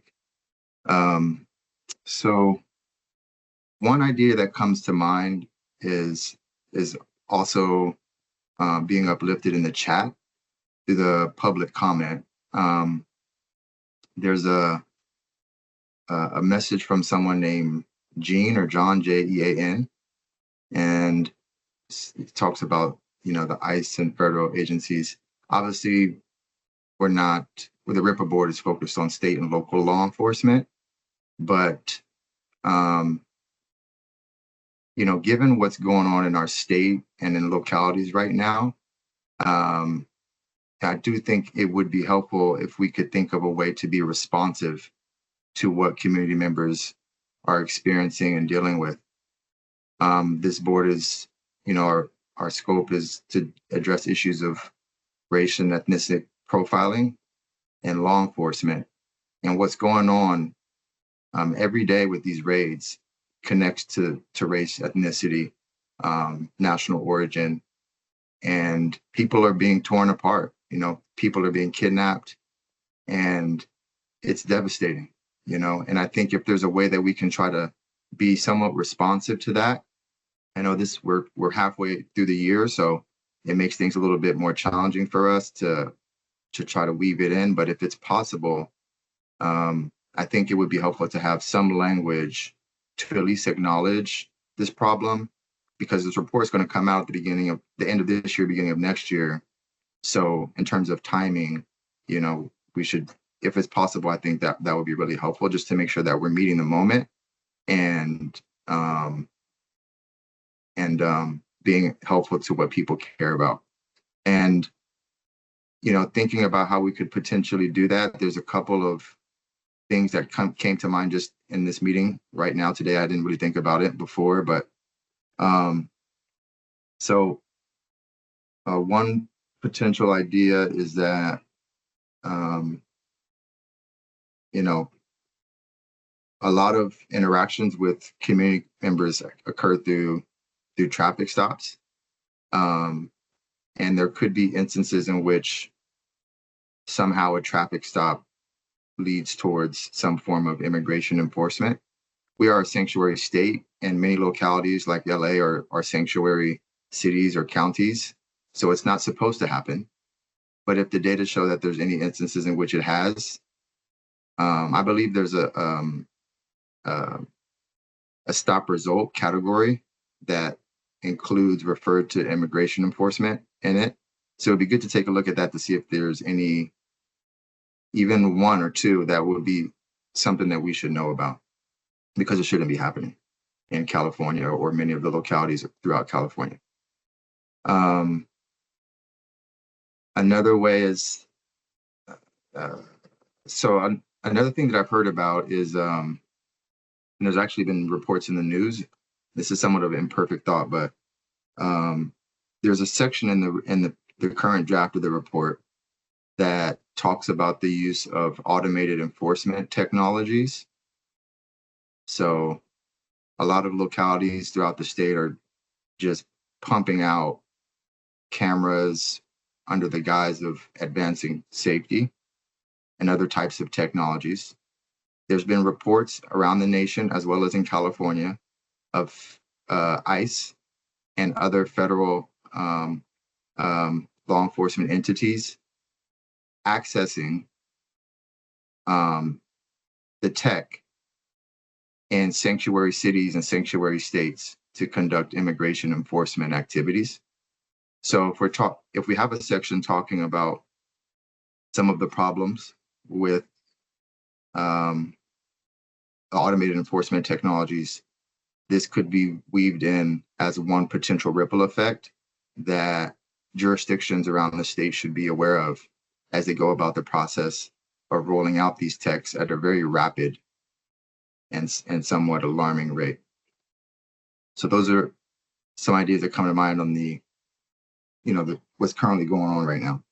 And then more generally, I have a couple other ideas. So one is there's a section in the report on pretextual stops, and it talks about some of the problems with pretextual stops and how they undermine safety or potentially cause negative consequences. So things like, the search rates, discovery rates when there's searches and then pretextual stops are not so good, et cetera, et cetera. One thing that we could consider integrating, if possible, is the relationship or lack thereof between pretextual stops and traffic safety outcomes. So, for example, car accidents, fatal car crashes. The research that I've done and also seen in the field up until this point strongly indicates that pretextual stops do not improve traffic safety outcomes over the course of time. So that could be something to bolster that section.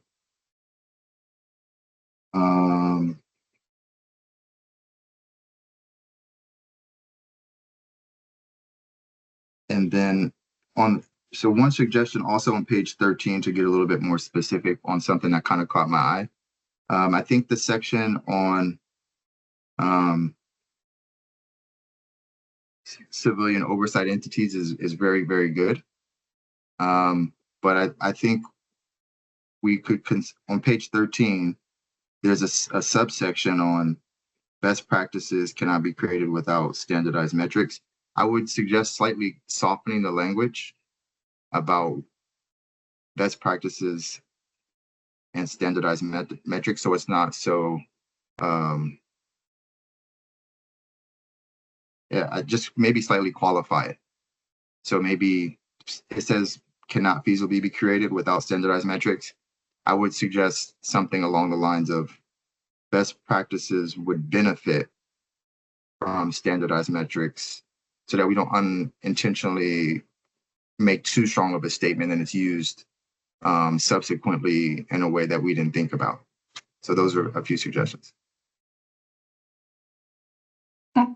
Duly noted. We can definitely do that. Great, thank you. And I think that's really a lot to think about, and maybe on some of these issues can at least start exploring. But really appreciate that input. I think those are really important points. Anybody else on the board?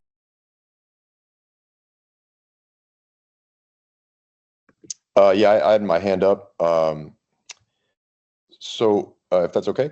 Yes. So I just really quickly wanted to just second much of what Member Smith just said. I actually, just to give us like just how crazy this is, and this is an existential issue for this board, right? So as we've been talking today, the video went viral of ICE Director Homan literally saying on television that they are going to stop and basically saying stop and frisk is legal. Like straight up saying ICE is allowed to stop and, like, I quote, stop and temporarily detain anyone they wish without cause, without nothing, zero. Literally says based on how they look. That's a direct quote. That is a wholesale, literal description of racial and identity profiling, a la stop and frisk in New York City. That has been ruled unconstitutional multiple fucking times. Like we're in a parallel universe from this conversation. Like as we're sitting here with our nose in the details of this little data, the entire Fourth Amendment protection is being ripped apart.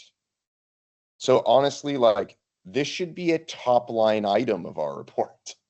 That as we're doing this, we're witnessing in the state of California the shredding of any semblance of civil protection, to which all of this work we're doing in terms of data collection is urinating in the wind. Like this is, you see what I'm saying? So I feel very strongly that if this board doesn't say something very clearly as part of that 2026 report, that this entire conversation is put at risk by current federal policy and practice in the state of California, it's a nonsensical conversation that will seem completely divorced from reality. So like, I'm really happy that this has come up in this conversation, and I find it really stunning that literally as we're having the conversation, that video has gone viral these hours. So, I mean, check it out if you haven't yet, as you're sitting there on your laptop or whatever. I mean, it is stunning. And the goons are already out to try and defend it, you know, and some of those goons are here. So here we are in the middle of this debate. And I agree with Member Smith. There's actually a ton of stuff that we could be doing to contribute to that effort and contribute to that conversation.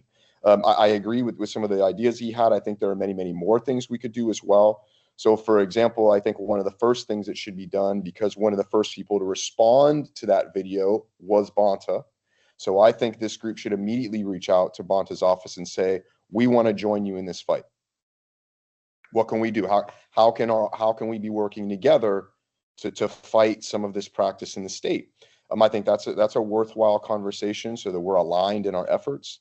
I think another thing that could be done relative to, it's kind of a tangential to one of the things that Chauncey mentioned, is one of the things, the data that we could get from law enforcement agencies is how many calls they're getting against ICE. That's a data point. People are actually having to call local law enforcement on the lawlessness of ICE patrols because, first of all, people are faking. I'm telling you things you already know from the internet, right? People are faking being ICE and doing crimes. And then the real ICE agents are so lawless that people are actually following the law and calling the police against them because they won't leave private property. They won't produce a warrant. They won't. So there is data on this that we could be grabbing and we could be dealing with. But again, I think there really needs to be a coordinating conversation, perhaps DOJ friends, between us, Bonta's office, and others who are engaged in this fight. Now, that I don't want that to just include politicos. I think that needs to be the people on the ground also who are actually standing up to ICE, like physically standing up to ICE. They should be part of that conversation as well. So I just sorry to take up time. I just think this is really important. And I want to thank Member Smith and others in the chat who've like pushed this issue forward, as I think that needs to happen. Right. So thank you. And I see Manju, your hand is raised. Yeah, well, I want to also then second not only Board Member Smith's comments, but also Board Member Armeline.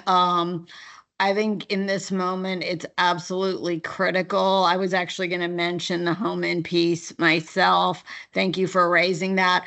I also wanted to uplift Board Member Smith mentioned, you know, the California Values Act prevents the cooperation between law enforcement and ICE, and yet LAist as well as Cal Matters have both written pieces in the last 10 days indicating that 10 to, I believe it's 11 law enforcement agencies in California are providing license plate data to ICE in violation of that law. And so we, even though we believe that we have these protections, our own law enforcement is violating California law. So I would encourage to what Board Member Armeline shared, that we have a conversation with DOJ regarding these two new reports. And also, you know, as a lawyer, I want to say too that we should uplift the not only the violations of the law, but the unconstitutionality of all of these efforts. If there is anything that unifies us as a nation, it is a belief in our Constitution and the rights it provides, not only to citizens, but to all residents. And so for law enforcement of any kind to be actively violating the U.S. Constitution, I think makes clear that we are in living under authoritarian conditions, conditions seen under other fascist regimes. And so I agree that we need to ensure that these are top of line in the upcoming report. We can't do business as usual. We're seeing just out and out violations left and right. Thank you. Thank you.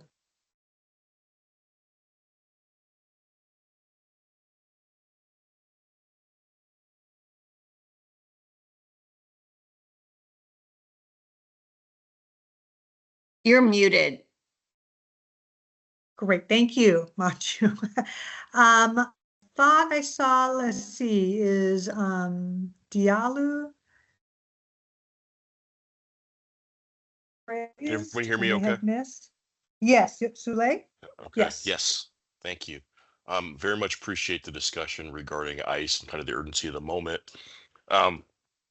Thinking of ways that we can incorporate it within the context of this year's report, given the policy section's emphasis on public safety, I think the intersection of kind of ICE and local law enforcement undermines public safety to the extent it chills community cooperation with law enforcement, community's willingness to report crimes, even to the extent that there's ICE enforcement actions at our courts and our justice facilities, people participating as witnesses and engaging in the justice system, and fundamentally undermining both our local law enforcement efforts to build community bonds, which undermines public safety. People are afraid to commit crimes. So I think that's a way that maybe we can incorporate and to send a message in terms of how it affects our local law enforcement agencies and how it undermines public safety. And in terms of maybe policy recommendations, I mean, first and foremost, obviously, in emphasizing our own agencies following the law regarding the sanctuary state policies, and how failure to do that undermines trust and public safety, undermines all of our efforts to try to root out racial and implicit bias and profiling given ICE's actions.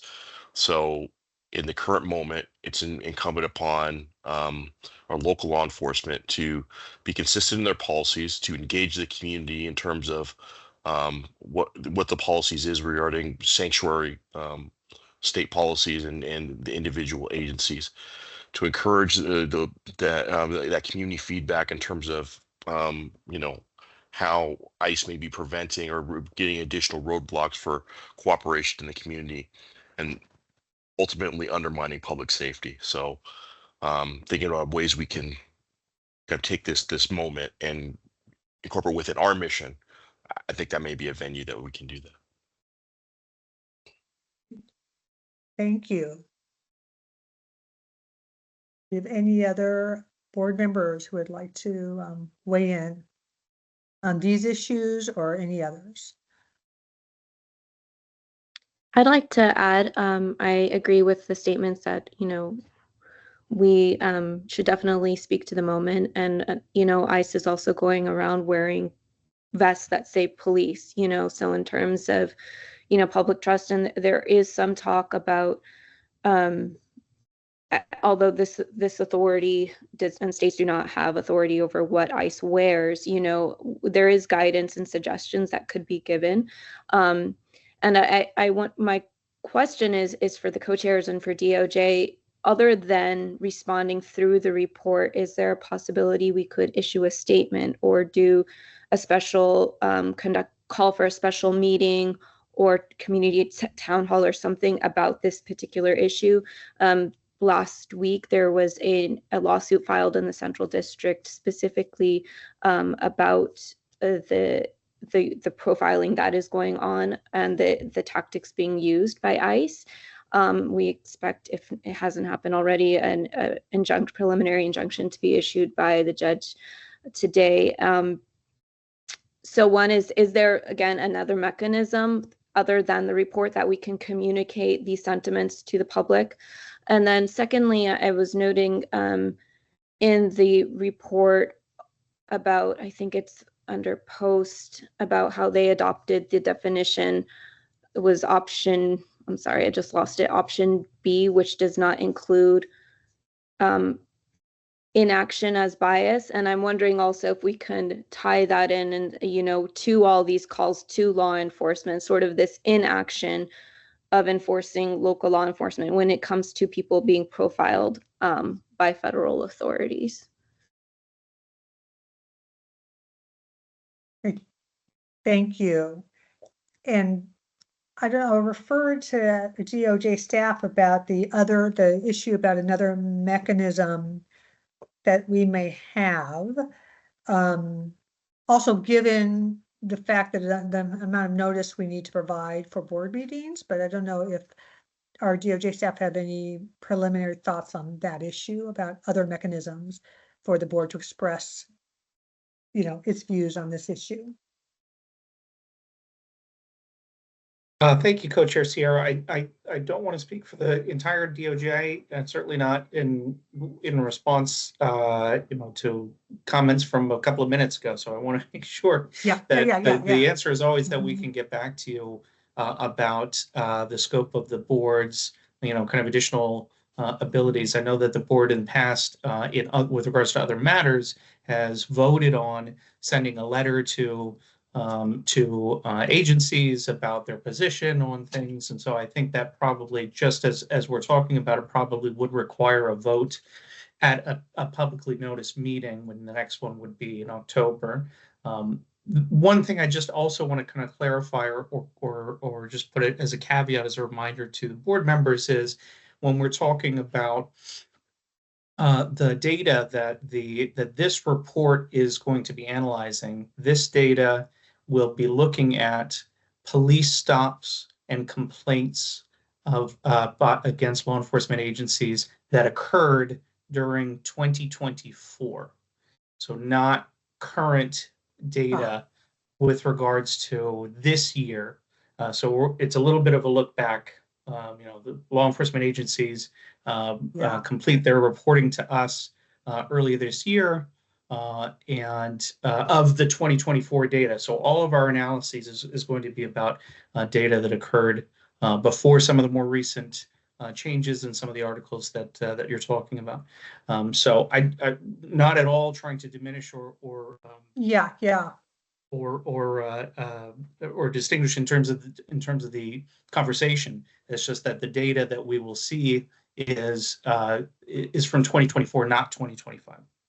Yeah, and thank you very much, because when you say it, like, totally makes sense, but I think that's an important piece to consider. But I think, as Dr. Armeline kind of noting in the chat, is that, you know, we can address these issues. We may not have the data yet, but we can be continuing to look at this.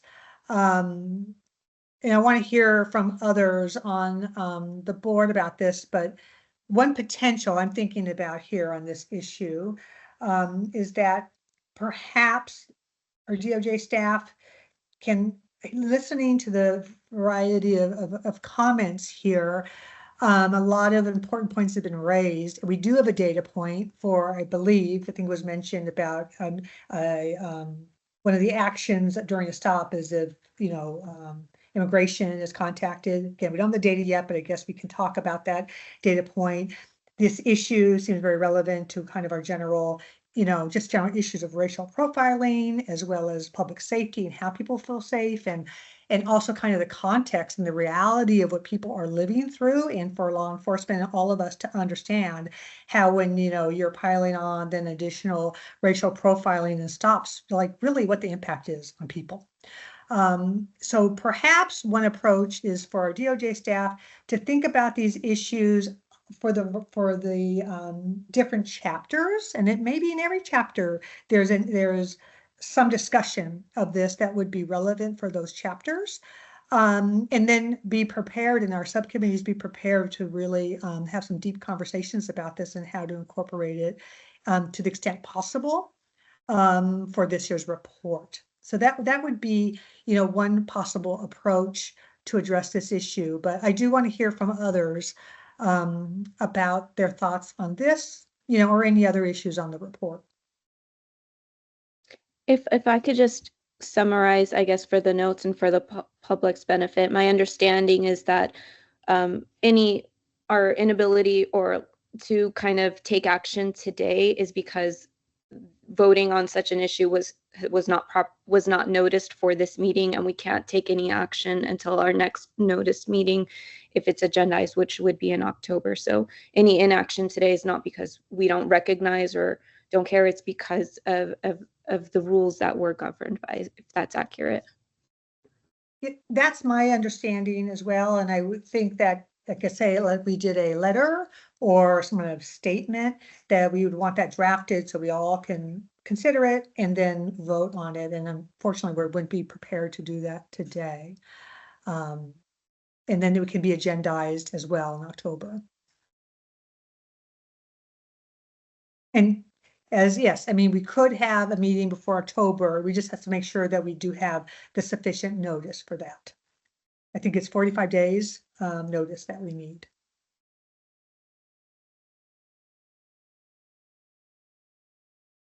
Any other comments or observations, questions? I think Lily? the only thing that I would mention is I think that I don't want to mess up anybody's name, but member Armeline and Smith both are speaking to something so critically important in this moment. And I put in the chat, it just, you know, once that was brought up, my mind went to a totally different place. It really does feel like public safety is swiftly being eroded by the work of ICE, I mean, they're vets. I've seen them on multiple occasions, even in person, say police on them, right? And so if this is a false representation of the communities that we're trying to create reconciliation with the work that's being done here, man, this thing is being rolled back quicker than the work that respectfully RIPA has been doing for quite some time. And so ditto to all of you that are bringing this subject matter to the forefront, because there's got to be a way to address it swiftly. Yeah. Thank you. I saw Lily. Good job. I think your hand was up. Great, thank you. Yeah, I'm so appreciative that we're talking about this, and I thank you to the board members who so eloquently made this call to action. So I understand the procedural constraints regarding timing, drafting things, having board participation, but I'm thinking now back to past discussions where we've also talked about ways that the board can better engage the public, and some examples that were shared by other board members, including, having pre-meetings or ways to build community, having community presentations, including it could be having experts come in, or it could be board members having a chance to share information. But so given those past suggestions, are there ways that we could set up some actions? Maybe it's hearing from community members, testifying to the RIPA board, because there's just something very powerful about elevating voices. And so this isn't a fully formed suggestion, but it is something more than, or in addition to affirming the work of Bonta or drafting a letter. And so I don't know if other board members have suggestions or ideas, or if that gets us percolating about next steps. We've certainly brought in community members in the past to talk about specific issues, even last year in our work focus on youth. So now we're in this moment. What are we doing if we're not taking on the moment? Following up on that point, I'd like to ask DOJ to remind me, what is, like, if we were to call, let's say we say our policy subcommittee is going to have a meeting very soon for this, and I like the idea of, let's say we decide that we're going to, call in and have people present to us on this issue. How much notice do we need to give for subcommittee meetings?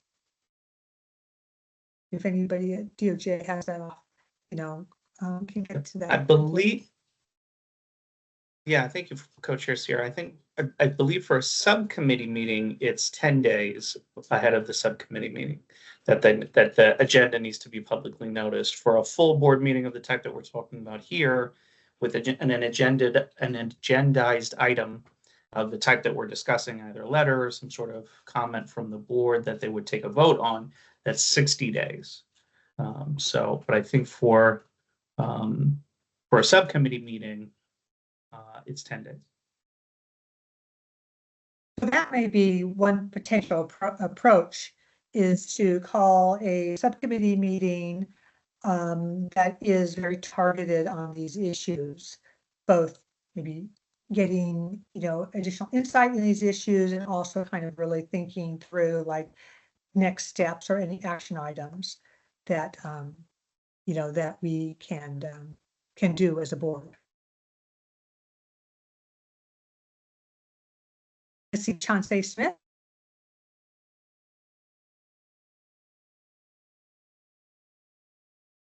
Let's see, I think I saw Damon Brown from DOJ. Yeah, I think Damon's Yes. before me. Damon's before me. Okay, Damon? Thank you, Co-Chair Sierra. I was just going to suggest perhaps getting with, circling back with DOJ and maybe meeting with you, Co-Chair Sierra and Co-Chair Guerrera, to really present the panoply of options that we may have. We in special meetings, subcommittee meetings, looking at the various notice requirements that may be attached to the various forms of meetings that we could have. We also have, through the DOJ, as many of you have participated in some of our CARE community briefings. I know Board Member Smith recently participated with Board Member Kazi in a CARE community briefing that we did on the last RIPA report as part of our National Day of Racial Healing event. And so we can look at some of those other options as vehicles for maybe having this sort of conversation about the topics that you all are saying, or, that you want to speak out in some way. So my suggestion would be that maybe we can take this back, get with the co-chairs and figure out what options we have to achieve what's being discussed today. Great. I think that's a very good idea. And I think we have a lot to work with now, hearing from so many of our board members and ideas. So I think that would work very well as a next step. Yeah.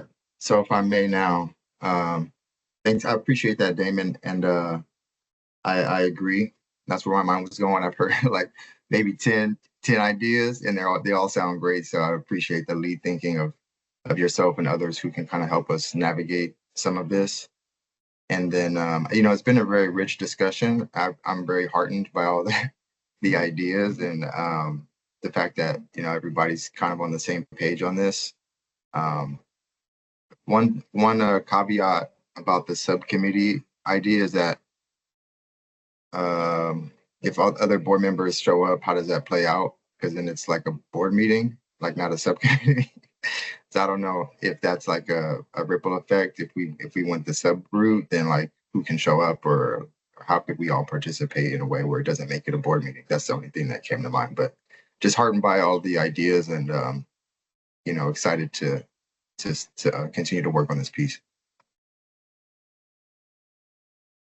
Can I very quickly ask a question? So my understanding as a board member is that we could actually attend all subcommittee meetings just as members of the public.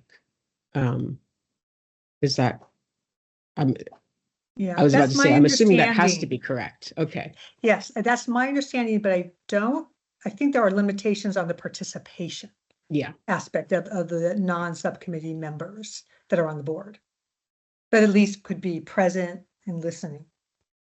But that's something that we would be clarifying if we go that route.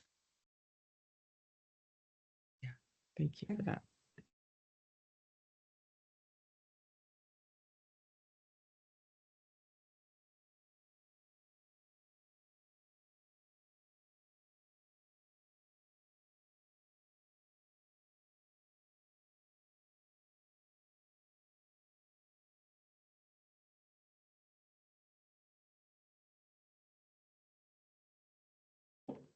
Co-Chair Sierra, you're muted.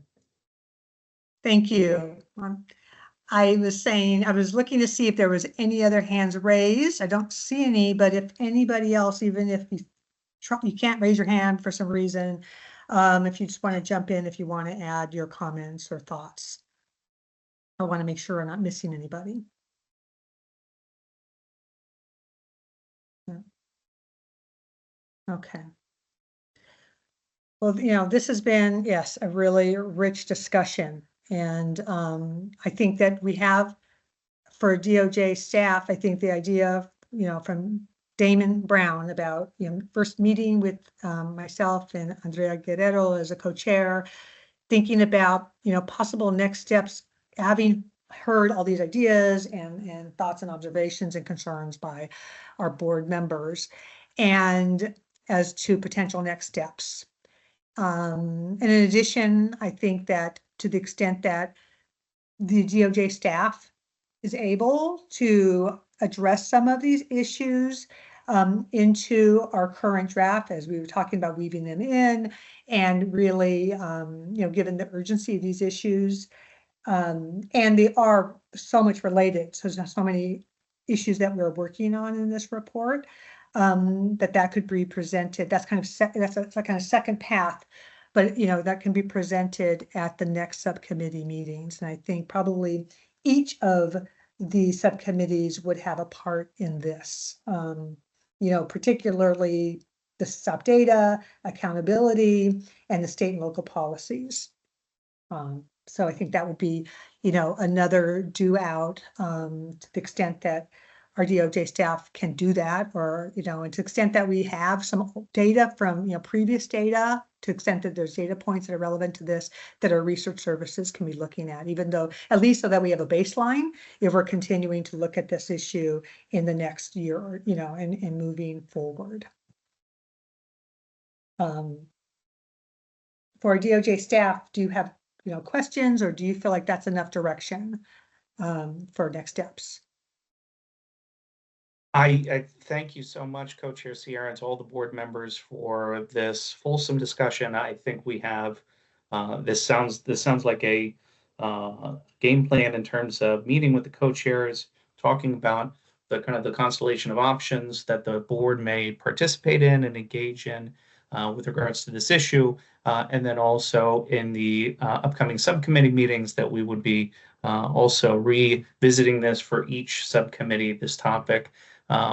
There and I appreciate Damon's comments that we want to make sure that we present, that we give us some thought to it, do a little bit of research on our end, so that the board has as many options as possible with regards to this issue, so that we don't have jump into something that that there might be a better option that the board might want to consider.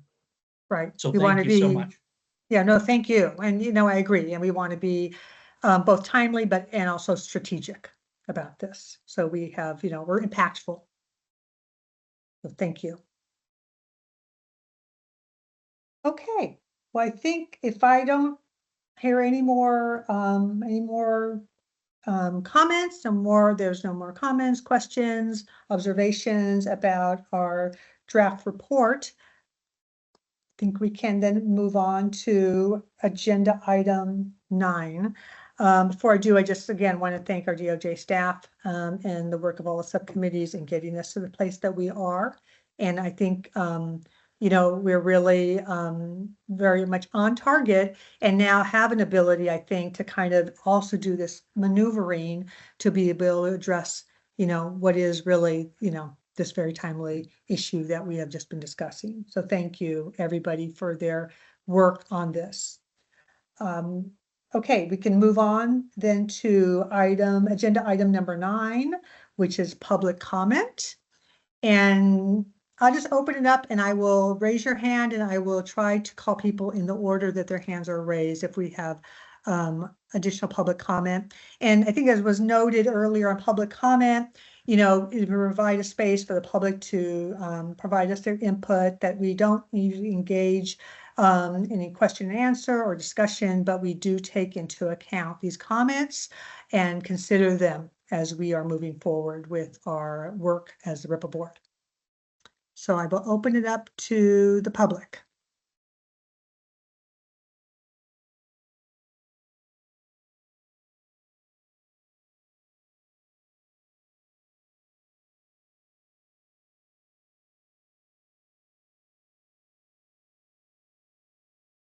Okay, I see a hand up by Ray Kitty.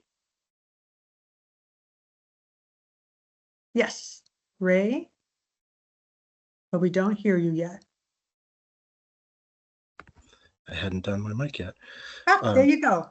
Yeah, We can hear you. thank you.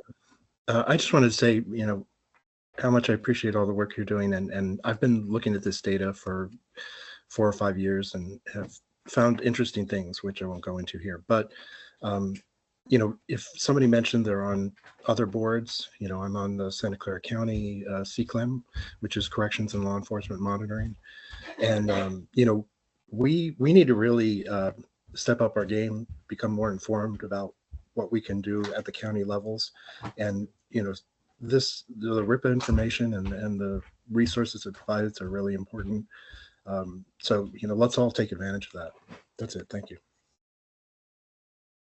Great, thank you.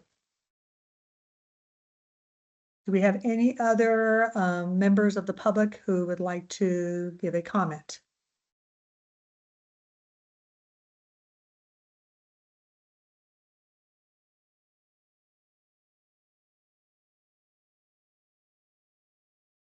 Okay, I do not see any. Alex, do you see any hands raised? I also don't see any hands raised, Co-Chair Sierra. Okay. So I think then we will move to agenda item 10, which is a discussion and vote on action items. This section, I think, as we just discussed with Alex and DOJ, that I think they have the information they need to move forward to take next steps. It doesn't appear to me that we need a vote on anything, but I just want to see from our staff's perspective if that's the case.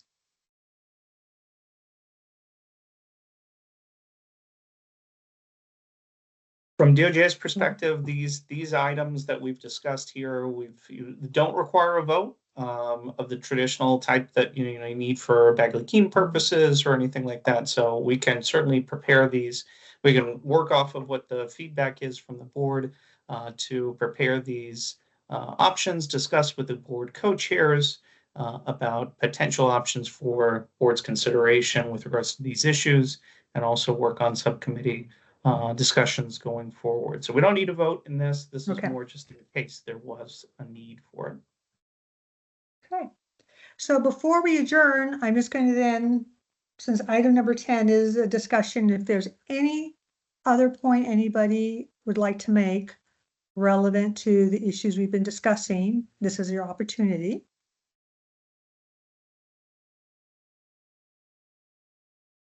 I just wanted to add, I know we took the conversation in a much needed direction, but I just wanted to also acknowledge that the draft report is amazing and just thank the staff so much for, we've gone through it. It's lack of comment is not lack of engagement. It's just very, very well done. So thank you for that. Great. Thank you. Okay.